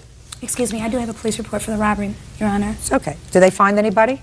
No, Your Honor. It just is his statement that he was robbed. Yes, Your Honor. Okay. It also made the newspaper. It's crime infested there where the Okay. pizzeria is. So. And it's also more on Listen, the tape. Mr. Toner is skeptical about people telling him the truth. He's skeptical about people being shortcut artists, right? Absolutely. There's a bit of history as well with T. Well, are you a shortcut artist, Mr. Toner? Real cases, real people. Judge Judy. Sharice Mitchell and her boyfriend Timothy Green II claim their former employer, Gary Toner, and his friend David Showalter Jr. hope for the return of a '93 Dodge Intrepid. Gary says he fired Timothy because he faked a robbery. All I want to know about is the cell phone. Where is the cell phone? I have the receipt here. It's, I believe it to be still in Timothy's possession. No, I don't have it. I gave it back. To whom? To who'd you give it to? Back to the Don't pizzeria. speak to him. Who'd you give it to? Back to the store manager. Who was that? That would be Ricky. When did you give it back to Ricky? 2 weeks. 2 weeks later, after my phone had got turned back on, because I was keeping in contact with him about the car. About what? Getting the car back? That I was gonna get the car back. Now the car ended up getting stolen. I even got more on the tape. Got it. Okay, counterclaim is dismissed. Judgment for the plaintiff in the amount of $1,000. That's all. Thank you, Your Honor. Parties are excused. You may step out. Some people say I was robbed. I could say, go down the street, throw money out of my pocket, say I got robbed. Pizzeria has been robbed 4 times within the last month. Drivers have $20 in their pocket in singles. If they're robbed, you throw the money and you go the other way. I never heard of nothing like that. Customers had called and said that he came to the door smelling like marijuana. Me and the manager, the other manager was dry smoking, you know what I mean? I'm just grateful that the judge seen that I was telling this truth and seen right through Mr. Toner, Mr. Showalter. And now the next case. All parties in the matter of Lay versus Costa. Step forward. 20-year-old sales rep Jason Lay is suing his former co-worker, homemaker Sandra Costa, for stopping payment on a car he sold her. Sandra says the vehicle broke down the day after she bought it. How old are you, Miss Costa? 31. Married or single? Single. You have children? Yes. How many? 4. How do you support them? I've been getting jobs. I just had my last baby not too long ago, in last April, and I was just starting to get back on the roll of getting back to work. Does the father of these children live with you? No, he doesn't. Actually, he just passed away in November. Did any of the children get death benefits? They will be. You've had cars before? Yes. You bought used cars before? Yes. Okay. This is what this case is about. Mr. Lay sold you a used car for $500. Right. And it broke down either on the way home or the next day. Right. Was it on the way home or the next day? It was the very next day. But you drove the car from his house to your house? Yes. How many miles was that? Give or take about 50 or 60 miles. Broke down. And then you stopped payment on the check. After 4 days after he had said he would be there. And you want your money? Yes, ma'am. How long had you had the car? About a month and a half before I sold it to her. Who did you buy it from? I bought it from a friend of mine. For how much? $350. Did you do anything to the car? Yes, when I got it, it wasn't running, so I put some spark plugs, wires, that kind of thing, just made it to where it was running pretty good. And I'd actually planned on keeping it. When she was working with me, she told me that she needed a car pretty bad, so I decided to sell it to her. Okay. Miss Costa, you can't stop payment on the check. Your Honor, he never gave me a bill of sale, a receipt, or a title for the vehicle. So what? Listen, you can't make up excuses, Miss Costa. Buying a used car from someone privately is always a risk. Always. Buying a car from somebody for $500 is a very big risk. And in this country, we have the words, they're in Latin. I'll tell you what they are. It's called caveat emptor, and it means let the buyer beware. When you buy a used car from somebody for $500, you don't expect it to keep running. If it does, you've really prayed good. You owe them $500. All the rest of the stuff that you want, you can't get. Your aggravation, your lost wages, Well, Your Honor, it was punitive more, damages, harassment. it was more the harassment charge because of the tape that I have right here. Her boyfriend had called after this incident had happened and had threatened my life, had threatened my family's life. This boyfriend? I don't know who it is. I've never seen him. I've only heard him on my voicemail. He had called left me a voicemail threatening me and my family's life, and I was very threatened of it. But not her. Well, She didn't call. it was her and her boyfriend that was there. He even says on the Listen tape. to me. Listen to me. This is probably the boyfriend. You the boyfriend? Just a friend. Just a friend. Are you the friend that went and picked her up and got the car? Yes. Right? Yes. You're the friend? Yes. You mean she has a boyfriend other than you? She don't have a boyfriend.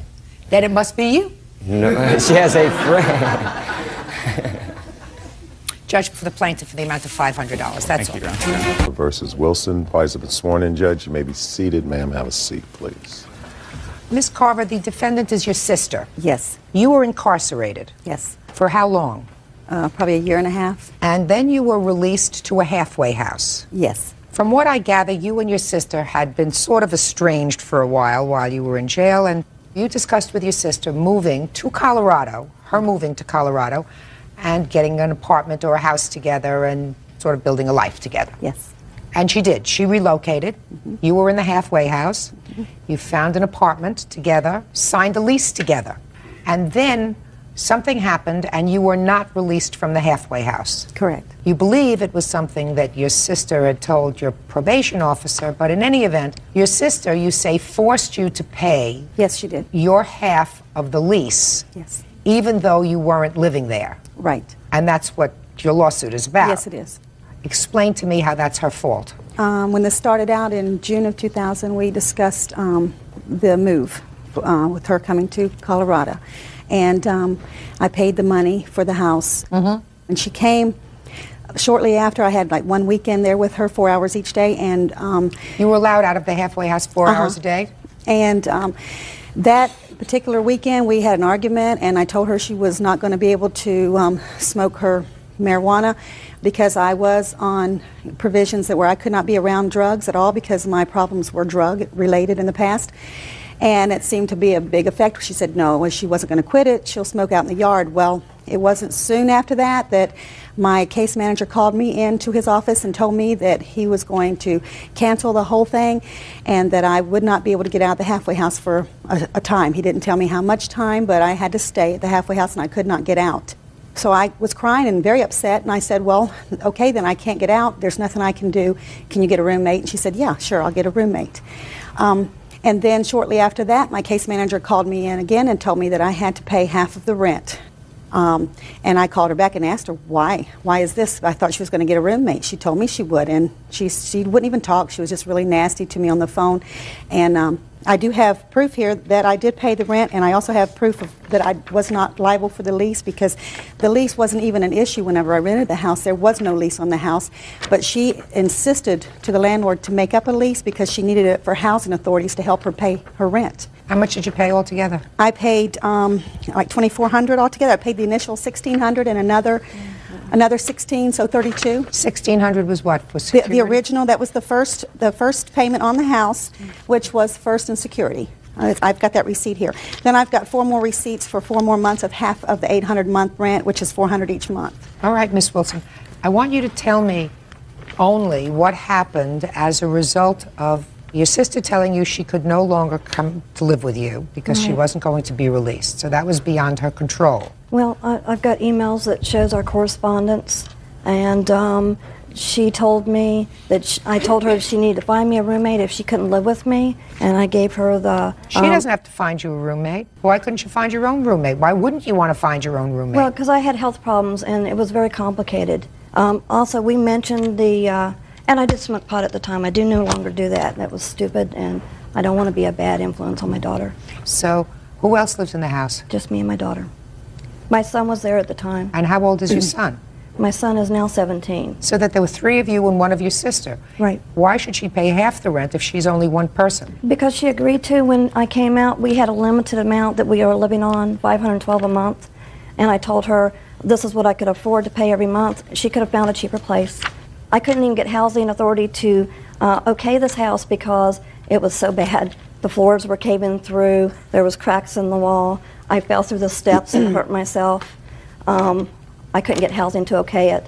So I got out as soon as I could, which was in December. She paid for 4 months, which is $400 each month, which is $1,600. But what about the $1,600 security? I paid. I've got the receipts. I paid my half. And how much was your half? My half, there was $800 security. I paid $400. And $400 for the first. So it was the first and last. And I paid the deposit myself. She didn't pay any of the deposit. I've got a receipt that I paid the first and last right here right. from the landlord. And I've got a receipt that shows I paid her back for my half. Okay. I have this and this from the landlord. And I've got the lease in her name that she signed before I got here. What efforts did you make to find a roommate? To be honest, I didn't, because the house was so run down. And But you did not? I didn't. Okay, can I see the receipt that you gave her for the $800? It's all stapled in a pile, and I got the emails too, and I highlighted the parts that I was talking about. And they turned her down to get out because they told me she was a flight risk, because I called them myself. That's not true. She wasn't released. That's correct. So there was an impossibility of performance of her for the contract. The whole deal with her was to get a place that housing would okay so that I could get their help, and they would not help me with this house. Otherwise, I wouldn't have made her liable if I could have gotten Do you have help. anything from housing that says that the house was inappropriate? No, because they gave me, it says that the windows have to be secure, that you have to have fire alarms, that the floors have to be... Because the landlord suggests that you lost your security deposit because the house was left a wreck. Yes. No, I cleaned the house. No, the landlord suggests that you lost your security deposit, and I assume you didn't sue the landlord for your security deposit back. Yeah, I'd only paid $200, so no, I didn't. You only paid $200? Yes. I paid $800. Well, she paid $800. No, we paid first and last. That wasn't a security. I mean, he might have worded it that way, but when I gave him notice, he used that last $800 for my last month's rent. I understand that. He may have used it, but that was her money. Well, yeah, it was half her money. Real cases, real people. Judge Judy. Terry Carver says her sister Julia Wilson owes for the return of rent. Julia is countersuing, claiming Terry used her identity when she was arrested for possession of crack. All right, let's get to your counterclaim, Ms. Wilson, which I assume you want to pursue. Yes, ma'am. Your lawsuit suggests that your sister, in 1997, when she was arrested, used your name and identification. Tell me what happened. She was arrested in 1998. I didn't find out about it until a year ago when I registered to vote. They said that I was a felon, that I couldn't vote. And she's got, that's me, Julia Pendleton, that's my maiden name, and this is my sister. And she was arrested for crack and possession of paraphernalia. And she had a broken jaw, so I hit her with a 2x4. And so due to this, I couldn't vote at first. I had to carry around this from the Tampa Police Department saying that there's no warrant out for me, and I've never been arrested, and I've never been fingerprinted, and it was humiliating and degrading, and it's still, Julia Pendleton will always be her alias. You have always. been arrested. Never. Well, Yes, she's you been have. arrested before. Ms. Carver, did you, in fact, use your sister's identity? Yes, I did. In 1997, I did. And I spoke with her about it, and I confessed to her about it. And When? When I found out about it. 1998. A year later? Yes, and we did discuss this, and I told her, and I have felt very bad about this whole thing. I know it was wrong, and yes, I was on drugs, and I did a lot of crazy things. I have a nasty past. But she said that she understood why I did it. She said that she loved me, and she forgave me. And now all of a sudden, it's all back up. It's like, you know, my past is being thrown in my face. This is 3 years I've worked hard to change my life. And it's like it's constantly, every time she gets mad at me, she throws this up and shows me that nasty picture. You sued me. I'm sorry, but I just can't deal with it. And, you know, I want to get this over with because I have a nasty past, and I'm sorry. Well, But she forgave me, I thought. 3 warrants out for her from Florida right now. And there's a warrant out for her in Tampa. So that's 4 warrants from Florida, active warrants for her arrest. If they were active, I wouldn't be here right now. I can give you the VOP numbers right here. Like to see them? And I only found out about it when I voted. It's in that packet where it shows that and she said she'd take care of it. I'd given her a year and a half to take care of it, and she hasn't made one phone call to get it taken care of. What are the warrants for? Violation of probation for grand theft and also possession of crack and bad check ring. You know about these warrants? Yes, yes, I do. And the grand theft was taken care of years ago. That one was from like 1992. And the others? The others were taken care of. The violation of probation was still active as far as I knew, but then my parole officer now said that there was nothing on the NCIC against me right now. Otherwise, they would not have allowed me to come here today. No, they just wouldn't have extradited you because you're not worth it. Ms. Carver, you don't mind if Officer Byrd gets in touch with your probation officer Not at to all. make sure that these warrants are still not outstanding, so I'm going to ask you to wait when court is over. Yes, ma'am. You give the probation officer, I'm sure he has the number, a call and ask if any of these warrants are still extant. Sure thing, Judge. Ms. Carver, my initial order was going to be in your favor for $1,200 for the rent that you paid, but the fact that you were arrested and used her identification without her permission, even though she forgave you, right? She may have forgiven you until you filed a lawsuit against her. Right. And now she said, well, Now that you filed a lawsuit against me, I want to be compensated for the embarrassment, the humiliation that went along with this identity theft, which is really what it was. Yes, ma'am. You had forgiven your sister. Yes. Okay. Until this lawsuit. Yes, ma'am. Okay. You're even. Who are you living with? Myself. Good luck. Check with Bird. That's Thank all. you. Parties are excused. You may step out. I think it's fair because I know what I did to her was wrong. I don't hold it against her. I worked really hard for 3 years to straighten out my life, and I just wish it was not there to haunt me. I hope she gets her life on track and does good. We called your probation officer and everything is fine. Okay, so Thank you're free you. to go. Thank God you bless very much. Take Thank care. you. And now the next case. All parties in the matter of Warren versus Quintel. Step forward, please. 26-year-old customer service rep Lakeisha Warren is suing her former friend, 28-year-old maintenance worker Andrew Quintel, and his mother Joan Quintel. Lakeisha says Andrew owes for unpaid loans and for kicking her car. Andrew has a countersuit for harassment. Miss Warren, Mr. Quintel was your boyfriend for a while. According to your complaint, you made a series of loans to him. Well, no, we weren't boyfriend and girlfriend, but I did make a series of loans to him. He was a friend of yours? Yes. And in addition, at one point you say that out of anger and rage when you refused to loan him your car, he kicked it, causing some damage. That's correct. Why don't you have a seat? Thank you. All right, when was the first loan that you made to him? 12/27 of 99. And how long had you known him before December of 1999? About 4 years. And tell me about how he approached you with regard to this money. Well, his job is like temporary, seasonal, so he didn't have any money, and since I worked full-time, then he asked me could he get a loan. You have a canceled check? Yes, I do. Can I see it, please? I actually have 3 of them, and 1 more. So you have 4 checks? That's correct. Okay.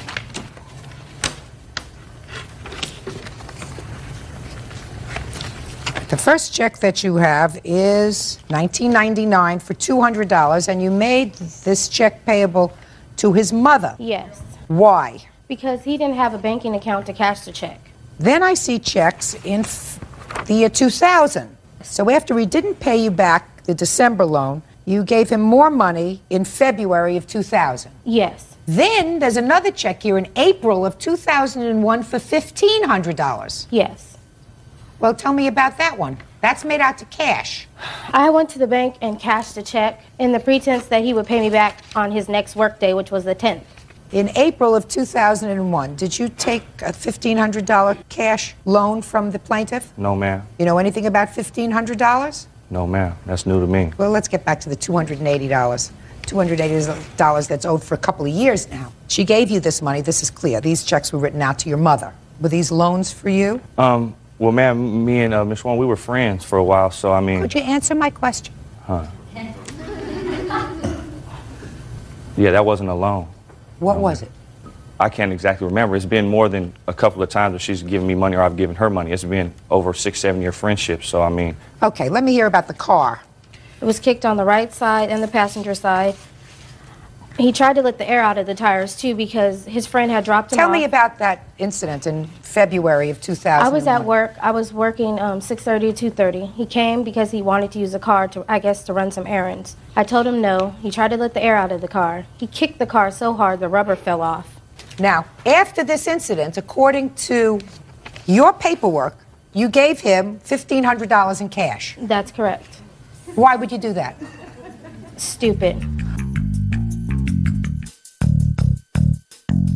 You have a counterclaim for harassment. Yes, ma'am. I want you to tell me what that's about. Basically, I tried to end our friendship. Why is that? Oh, because I got a new girlfriend. What do you mean a new girlfriend? I thought the plaintiff wasn't your girlfriend. She wasn't my girlfriend. So? But So you got a she was girlfriend? friend of mine. Yeah, I got a girlfriend. And? So the friendship started to deteriorate, meaning less and less time speaking and talking and being friends, and then nothing at all. And when this came about, there was numerous, phone calls and stuff to my mother's house when I was staying there at times, of hanging up in all hours of the night and during the day. Well, why didn't he just leave me alone then? How can you stalk someone if they... Okay. If you tried to stop it, why did you still continue to take money from her? We were still friends, I What's would his try definition? to stop it. I don't want... Okay, go ahead. I mean, we were friends, and it would stop for a while, and then it would go on again for a while. He's confused. I'm confused. Well, basically, Quite frankly, ma'am, I'm basically confused. what it is Basically, we were slept together and that was it. That's it. Shh, quiet. Well, by her saying that, then you know why a lot of this stuff was going on then when I decided not to deal with her. If you interrupt again, aside from the fact that you haven't proven your case, I'm going to throw you out. Do you understand? Okay, go ahead. Good. I have some advice for you and for your mother. Change your phone number and unlist it. And if she's being a nut, then you might just have to do that. I would like to say I'm not calling those people. I think that I should listen to me, Miss Warren. I believe that you're calling. No, because someone's calling my house at all hours of the night, 3 o'clock in the morning. I think that probably, maybe his girlfriend is doing that. Are you telling me that you did not call more than 2 or 3 times a day, ever? No. Do you have any proof, Mr. Quintel or Mrs. Quintel, that the plaintiff called your home or place of business in the last 6 months? Because she says she has not. You have proof? I have got. No, she just has times and dates that she... the times and dates that she has called. No, I have something from the phone company. They don't have it. So you don't have any proof? No, it's my Okay. So far, Mr. Quintel, based upon the evidence that I've heard, you owe the plaintiff $30. That's all she can prove. The other checks have no indication as to what I'm speaking. What about his harassment? I've dealt with his harassment. I think, Miss Warren, that you have to get over it. I am over it. Good. Very good. Your case is dismissed with the exception of $30, which you have in fact proven. And with regard to your harassment, you have no proof of harassment. Well, that's because they don't let incoming calls. What do you want me to do about that, sir? Proof is what you need in court. And I suggest that if a relationship, a friendship, an intimacy is over, you move on with it, both of you. Yeah. And the problem is, if you did in fact take this money from her, and I'm not sure whether you did or whether you didn't, but that is, of course, a possibility, she would be doubly angry if you dumped her for somebody else. We understand each other? Yes, ma'am. Okay, so maybe if you did in fact take money from her that you did not return, and if you want this harassment to stop, maybe you should give her back the money. Do you understand? Yes, ma'am. And if you don't, she just may continue to make your life miserable. Do you understand that? Yes, ma'am. Goodbye. Lane, parties have been sworn in, Judge. You may be seated. Folks, have seats, please. Mr. Martinico, you claim a loan to the defendant in the amount of $1,500. The defendant acknowledges that you gave her $1,500, but she said it was a gift and you're becoming a pain. Is that right? Yes. Okay. So tell me how you know her and how it came about that you gave her this money. Okay, Your Honor, I've known Wendy Lane for approximately 2 years through the restaurants that she worked at. She worked at 3 different restaurants. I met her at the one in Warren originally. So you were a customer? Yes, and then we became friends, and she started coming over, and I've seen her a few Coming times. over where? My house. Okay. When did she start to come over to your house? I would say in February. February of this year? Of 2001. We're in 2002 now, sir. I'm a little nervous. 2002, yes. Okay. 2002. And when did you give her the money? In February. Tell me the circumstances, sir, of you giving her the money. Okay, she said she had to move out of her mother's house, that her mother was putting locks on the doors, and she had to get out that night. And she wanted to get her own place, needed a down payment, $1,500. Where was she and where were you when she told you that, sir? She was in the restaurant. Then she came over to my house, and I tried to avoid her that day. I went riding around for an hour and a half, and she said she waited in my driveway for an hour and a half because I didn't want to give her that money, loan her that money. That was a lot of money to loan. And I didn't really believe her. But, you know, I had the feelings for her, and I have the proof that I withdrew $1,500. She doesn't say that you didn't give her the money, sir. That's not her defense. It was a loan. Well, do you have any proof that it was a loan? Just that I took the money out. Well, we know that you took the money out because she acknowledges that she received it. So you're telling me that she was waiting for you in the driveway? Yeah, I was trying to avoid her so I wouldn't be the nice guy and give her the money, you know, loan her the money. Then you went home and found her in your driveway? Yes. And what happened next? She came in and we talked and I loaned her the money and she said she would pay me back weekly. Just a minute. So you had gone to the bank before you came home? No, I had got this money like a week or so before I even loaned her the money. So you were prepared. You had this $1,500 prepared to give to her. To loan her. Listen to me. You had this $1,500 prepared to give to her at least a week in advance. Yeah, because she had asked me. Listen, sir, you really can't think that fast. You understand? I know you think you can, but you can't. So you already had the amount of money that she requested a week in advance of her coming to your house, according to you, and waiting for you in the driveway. Right, because she had been asking me. I understand. And you had it all ready So according to you, you weren't sure whether you wanted to do it because it was a lot of money. Right. Right. Now I got it. Okay. So you gave her the $1,500 when she was at your house. Is that what you're saying? I ended up loaning it to her, yes. Listen to my question. At your house, you gave her the $1,500. Yes. Did you see her after you gave her the money? No, she told me she would call me that night and let me know where she moved. I never heard anything, so I got suspicious and, thinking, okay, she just used me, which I had the suspicions because I had given her gifts before, but this was a loan. And she said she would call me, let me know where she moved, so she never did. So I went up to the restaurant where she worked at that time, and she told me she didn't want to see me anymore and she didn't owe me anything. And I gave her a videotape back that she had gave me. Excuse me, Your Honor, that is not true. You'll get your turn in a minute. And that was that. Never heard from her. Then I asked her, did you move out of your mother's house? She said no. Okay. That was the idea of getting the loan. What was the repayment arrangement that you made with her? She said she'd pay me $20 a week, whatever she could pay me weekly. And like I said, I never heard anything. All right, Miss Lane, it's your turn. I've been waitressing since I was 14 years old. I'm 23 now. About 6 years ago, I met him. He was a regular in our restaurant. He had an elderly friend that used to come in with him. Excuse me, Your Honor. I don't want to hear you interrupt her. He would have decaf coffee, and his elderly friend. Can we get there, please? Sure, I would have his table set up for him. Can we get there, please? He given me gifts, 2 necklaces, teddy bears, candy, every time he seen me in the restaurant. He would come and see me in the restaurant 3 times a day. So you realized he was smitten with you? Right. For how long have you known that he was smitten with you? Few years. And when he gave you these gifts, necklaces, teddy bears, whatever, you thanked him? Correct. And you took them? Correct. Did it ever occur to you that that wasn't a smart thing to do? I didn't want to feel as if I didn't want to be rude to him, you know what I mean? All right. So you accepted the gifts? Exactly. Now let's get to the money.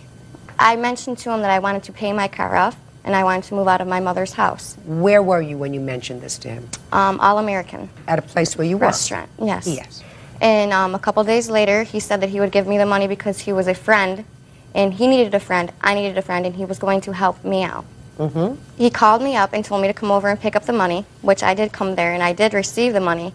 And he's told me to call him, and I said, okay, I will. 2 days later, he came into the restaurant, threw my video at me, made a big scene in my restaurant. My boss got very upset about that, and he said, well, where are you moving to? And I said, well, I was thinking about moving up north by my sister's house. He was all red in the face, big-eyed like he was like on drugs or something. He got very upset about it and left, which, mind you, he wanted a relationship with me, wanted me to move in with him. Had he mentioned that to you before he gave you the money? Yes. He had? He mentioned it to me quite a few times. Judge Judy continues in a moment. You try to do the right thing. Maybe you can change. If not, you'll grow up and you'll have the same kind of amoral adulthood as you have had as a teenager and young adult. And if you don't understand it, then you didn't raise her right. It's partially your fault. And later today. Look at me. I mean, you're making a whole big story. Did you sell the table for $100? No. How much did you get for the table? Not anything. Nothing. When you can't look at me in the eye and tell me the story, that means that you're lying. Real cases, real people. Judge Judy. 47-year-old Richard Martinico says former friend 23-year-old Wendy Lane refuses to pay back a loan. Wendy says Richard wants a relationship. I am ready to make my decision. The legal decision, Miss Lane, is in your favor. Okay. But not the moral one.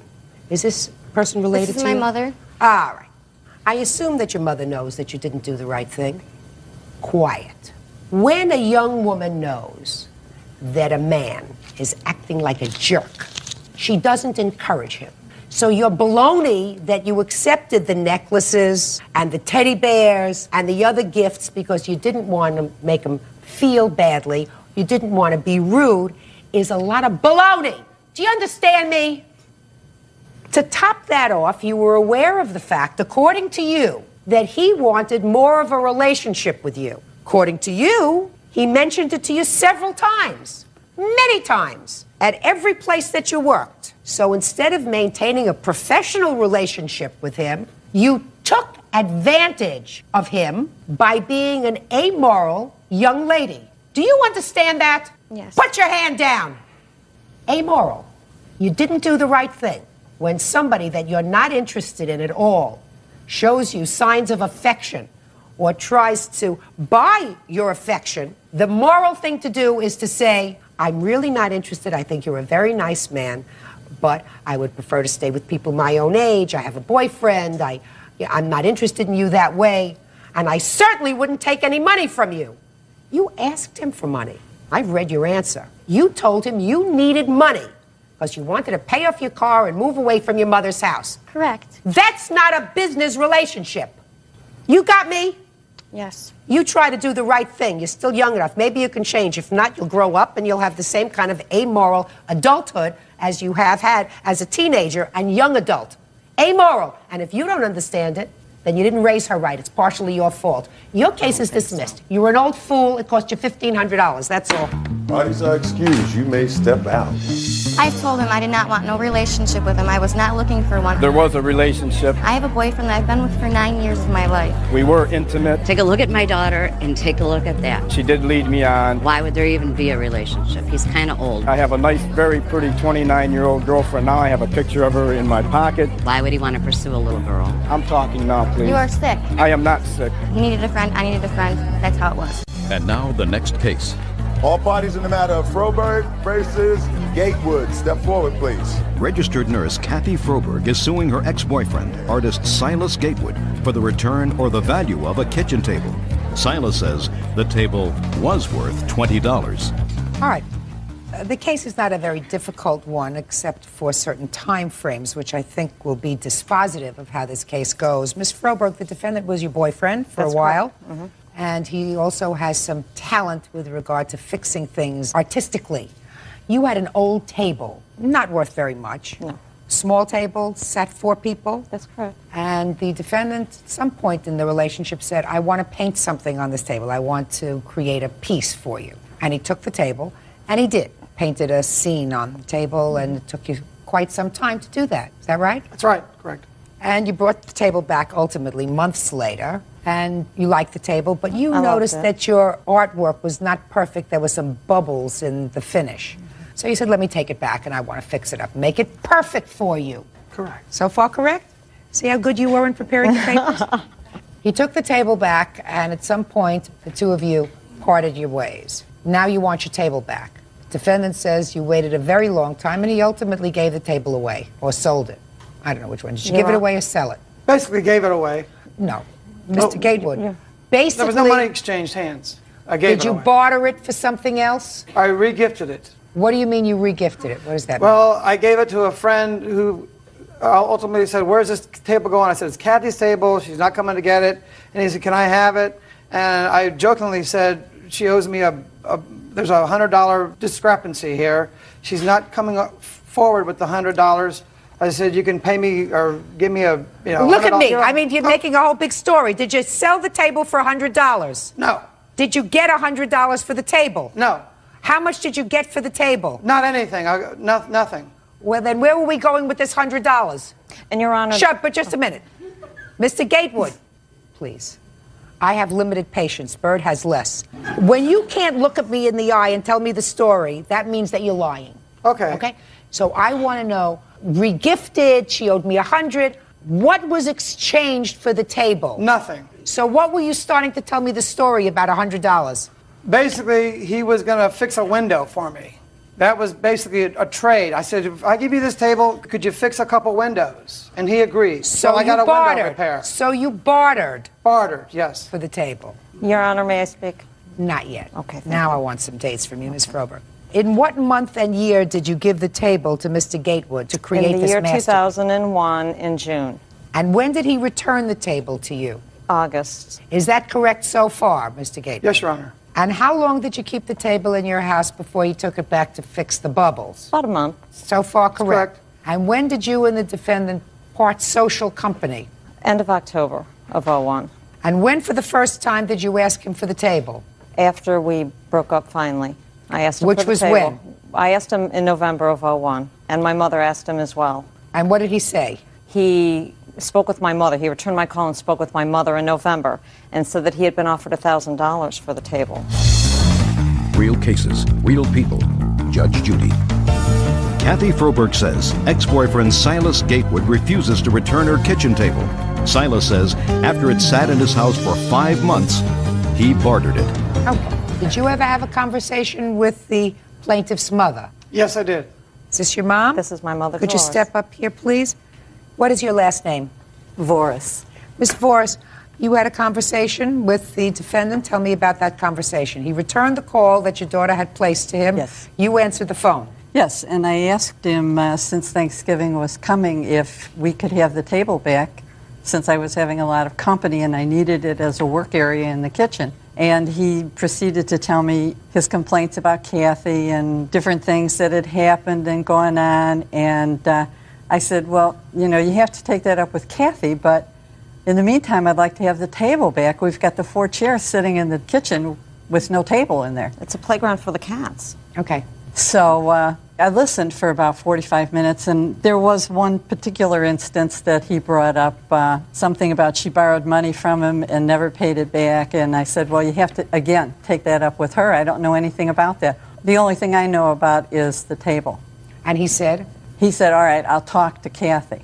And we never got the table. So that was the extent of the conversation? On that date. Did But you I ever talked have to him. another conversation with Right. him? When? At about Christmas. I called again and said, please, you know. Kathy didn't want to talk to him because she said, I don't want to get aggravated during the holidays. And I said, well, I have no animosity toward him. I'll talk to him and ask him if we can't get this settled. At least be friends. They've been friends for 12 years, and all of a sudden now this is a no speaking situation.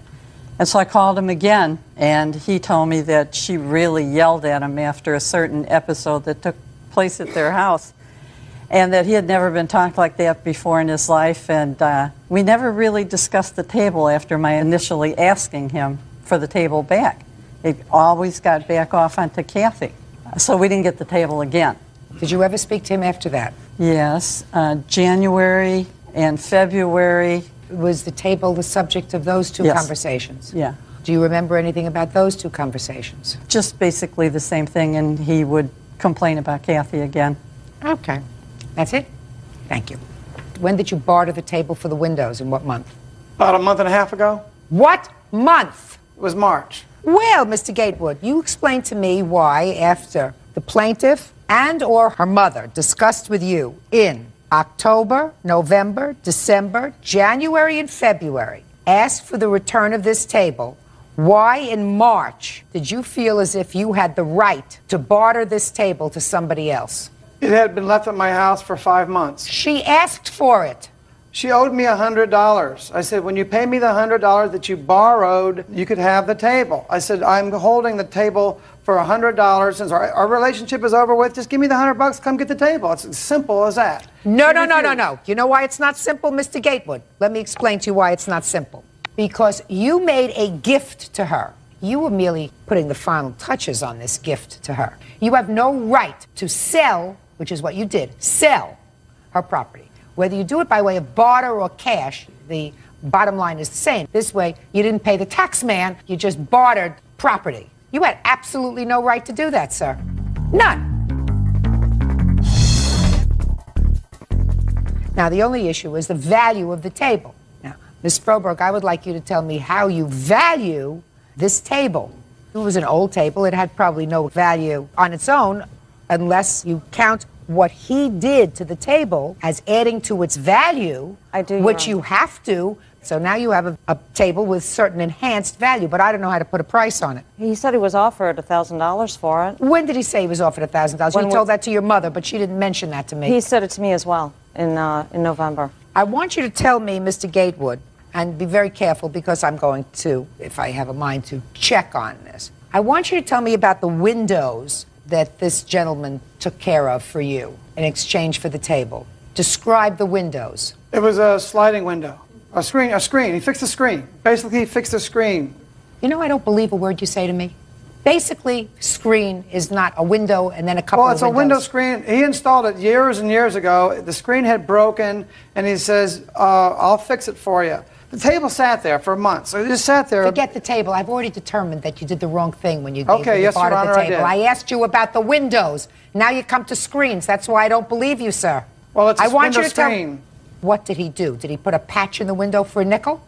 The screen was warped where the window was, and he repaired the window, or the screen part of the window. That's one window. You said a couple of windows. No. Just one. I said, the table's worth Look, you more can't than one. even look at me. You can't even look at me. You're looking over at the carpet. What's Okay, the I'm problem sorry, with I'm looking sorry, at Your me? Honor. Judgment for the plaintiff in the amount of $1,000. That's all. Parties are excused. You may step out. Clymer versus Culp. Parties have been sworn in, Judge. You may be seated, sir. Have a seat, please. Mrs. Clymer, is this your husband?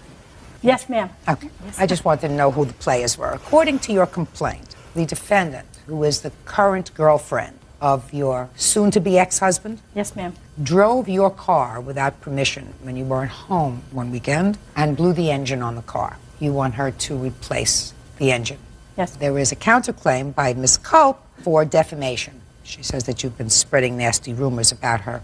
So, when were you and your husband married? December 14th, 1999. So it's a short-term marriage? Yes, ma'am. And you have no children together? No, we do not. Do you have any children of your own? Yes, I do. How old are they? 28 and 25. So they don't live with you? No, they don't. Mr. Clymer, does he have children? Yes, he does. Were they living with you at the time Yes, that they you are. were together? Yes. How old are they? 17 and 15. When did this incident happen with the car? Approximately on a Saturday. I left town. What date? I think it was around the 28th. Of what month? December. Now, on December 28th, were you and your husband still living together Yes, as man ma'am, and we wife? were. 2 days after Christmas. And then I left town to take my $2 back to Emmett and visit my mom. Okay, so on the 27th, you had had a discussion with him Mm-hmm. about divorcing. I assume that that didn't come as a shock to you. Yes, it did, ma'am. It did? Yes, it You did. didn't know anything was wrong? No, I did not. Did you ask him why? Yes, I did. What did he say? Because I didn't make him Rice Krispie bars. I didn't go to church. And just ridiculous comments why he wanted a divorce. So you got in your car and you left? Well, that following morning I left. So you left on the 28th? Yeah, I think it was Friday morning. Yeah. When did you return home? Sunday evening. Okay, and according to your complaint, when you returned home, the defendant was there. Yes, ma'am. Had you known her before? No, I do not. I don't even know who she is. She's never laid eyes on me before today, Your Honor. Should I get down to the... No, I don't want to. You found her in your house? Yes, ma'am, I did. And what did you do when you found her in your house? I went to the police station and asked her if she would be removed from my premises. And they said? It was community property and... Right, and he could have any guests that he wanted in the house. That's right. Now, when you were married in 1999, was this your house or was it your husband's house? No, ma'am, we just bought this house a week prior to this incident. Really? Yes, we did. And it's in both your names? It's in his name, but the money that went in this house came from my house in Emmett that I sold. How much money? Around $9,000. How much was the house? $59,000. Why didn't you have the house put in both names? I'm just curious. They said, I even asked him at the time, I said, is my name going to be on the deed? And they said, well, it's community property state, you are still reliable for this house. And I says, I want to know. I want my name on that deed, How old are you? 48. The last house, the house that you sold, was that in your name? Yes, ma'am, it was. Were you married at the time you had that house to someone else? No. I bought that singly. Okay, so you know about putting your name on a deed? Yes, ma'am, I do. I even asked the realtor, I said, I would like to have my name on that deed. They said, it doesn't matter. You know? All right. You're currently going through a divorce. Your husband is in the house? No, I am in the house. You're in the house now? Yes. So he had other place to go? Yes, he did. Fine. All right, now tell me about this car. You drove a car while you were there for that weekend. Yes, I did. Why? The car belongs to Bob's daughter. I was driving the car because it needed to be serviced. Martha was out of town. Therefore, she couldn't drive the car. I left Athena the keys to my vehicle so she could go to work. She handed me her keys to her vehicle, which I in turn went to go pick him up from work to take the car to be serviced and then return it to Athena's work so that I could trade my car back. The car never made it past Kimberly Road, which is approximately 3 miles from the destination. Okay. Mrs. Clymer, what kind of car is this so I can... It's a 95 Kia Sophia. Was that your stepdaughter's car? We give it to her to drive back and forth to work and also back and forth to school. So it was a gift to your stepdaughter? Yes. Martha, And Your you Honor, are- does not even have a set of just a keys sec. to this car. It was a gift to your stepdaughter. You can't sue her.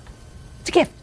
You made a gift to your stepdaughter, you and your husband. That car belongs to the child, and I assume that if the car is going to be fixed, it's going to be fixed by him. So don't take out your anger on him against your stepdaughter. That's ridiculous. So get over that. Let's get to your counterclaim.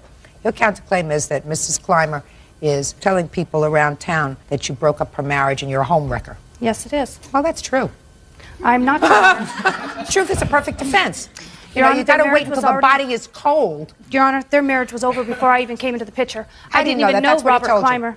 I didn't even know Robert Clymer until October of this last year. Listen to me. She was living there up until December 25th, right?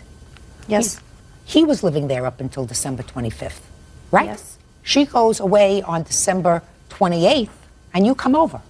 That's 3 days. That doesn't mean the marriage is over. That means he may have told you that the marriage was over, but you knew you couldn't call the house. You didn't call the house there prior to that time, did you? They don't have a home phone. You didn't go over there to visit, did you, before No. that time? I did come into town, yes. I Okay, knew whether you went the into whole town, family before I even met him. Listen to me. He would meet you elsewhere, and you still knew that he was living together with his wife. Yes. So this is a bit more interesting than not making Rice Krispie balls. You're right. Real cases, real people. Judge Judy. Martha Clymer says her estranged husband's girlfriend, Renee Culp, drove her car without permission and blew up the engine. All right. So truth is a perfect defense. And you probably did have something to do with the termination of the marriage. He found somebody else that made better Rice Krispies anyway. But that doesn't mean that she can't go around town telling people that you wrecked her home, because in her mind you did, and probably had something to do with it. So your counterclaim is dismissed. Give him back the car. Sign it over to him.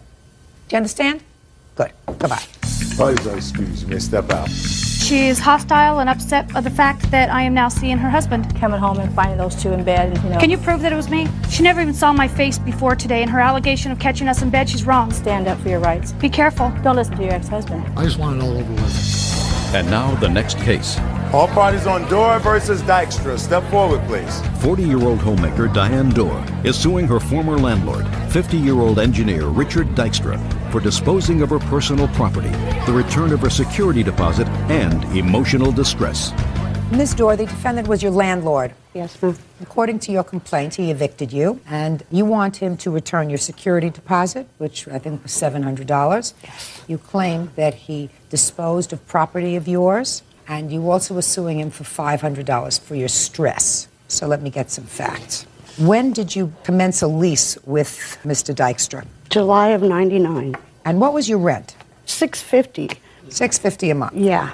Okay, and you agree with that, Mr. Dykstra, that you put down that security deposit? I agree. And when were you served with an eviction notice? On April 4th, 2001. Do you have a copy of that? I sure do. I'd like to see it, please. He left it on the gate. I don't know that matters, but I don't have a problem with moving out anyway. Pretty much lived through hell there. One moment.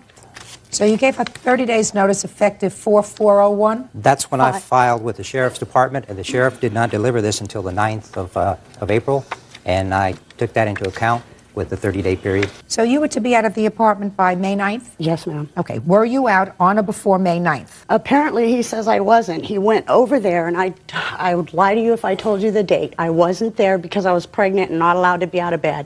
I begged the man. What do you mean I'm not allowed to be out of bed? I wasn't supposed to be out of bed. Just a minute. So where were you? I was at the new place. So you moved out to a new place. When did you move out? I started within 3 weeks of that notice after trying to beg him for a month extra. He would not give it to me. He wouldn't give me a reason.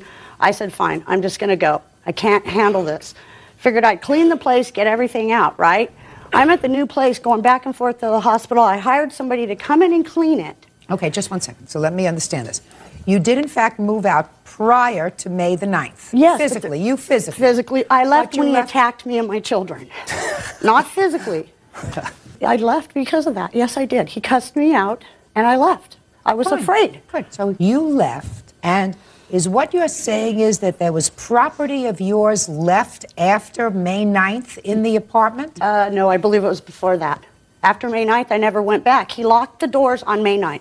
Changed Good. the locks. Now, is the property that you're complaining of that was disposed of by the defendant property that was there at the time he changed the locks on May 9th? Yes, ma'am. Then you're not entitled to that back. Stuff that's considered abandoned. So we've just dealt with that. Now, you said you hired a cleaning crew. Yes, ma'am, I did. You weren't at the house on May 9th? Not. I might have been there once. I wasn't there when he came in and pushed them out and changed the lock. I was not That there. was on May 9th? Yeah. On the date that you were supposed to be out? Mm-hmm.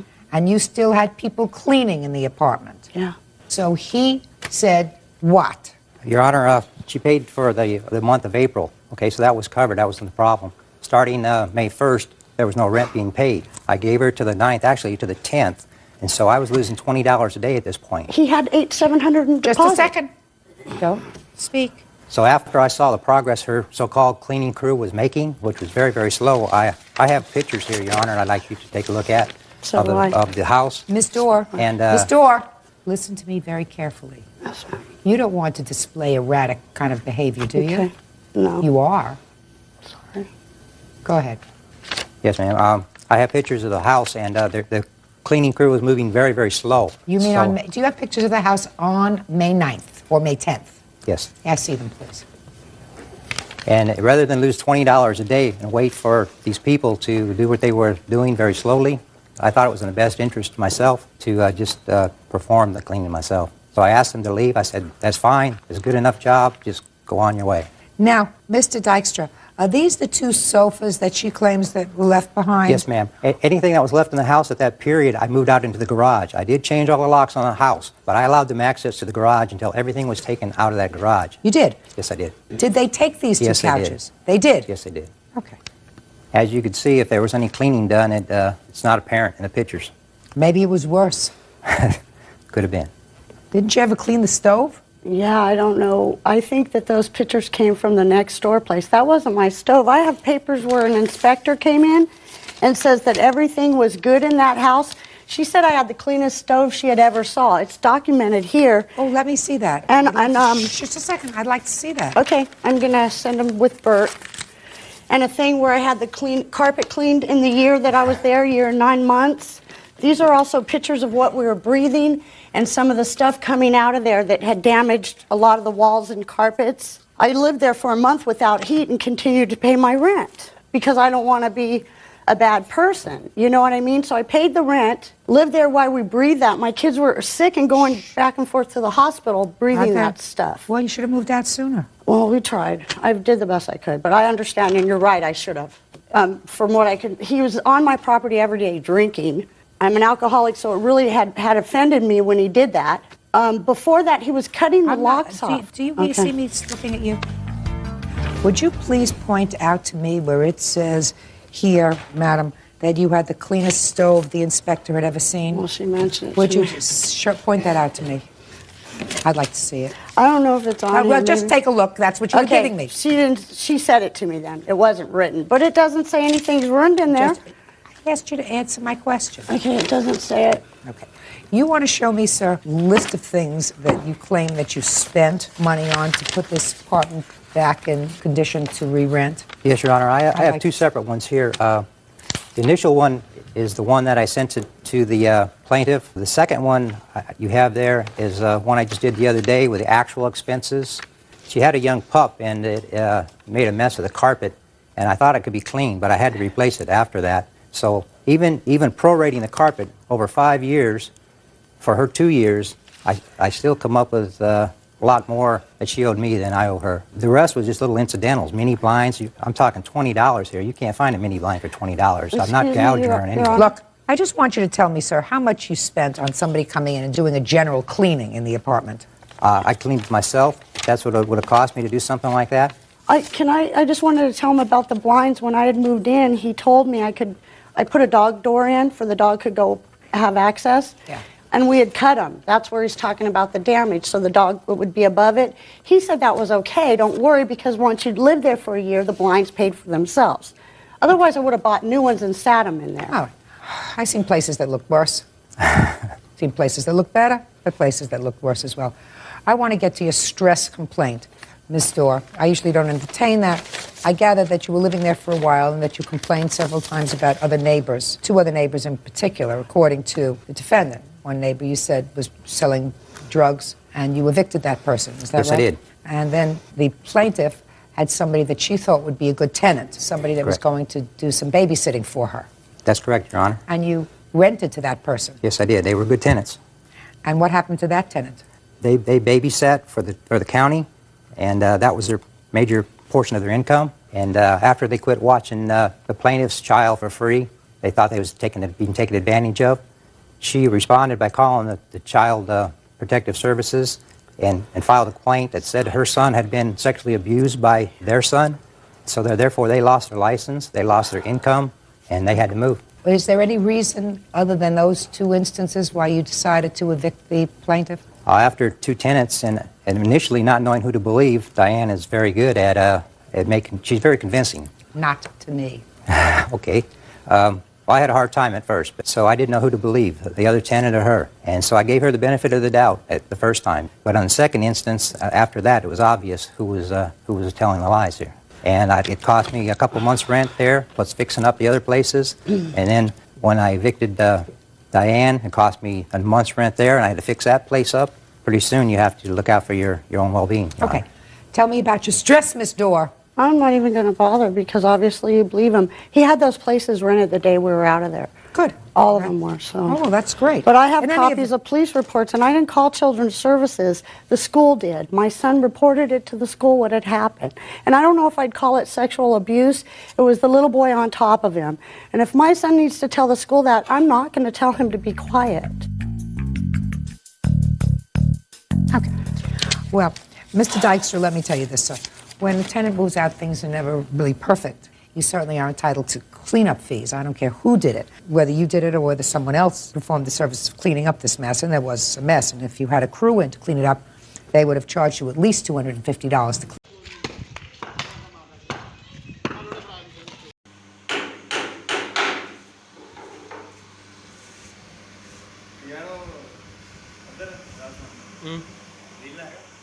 नीला हाँ हैगा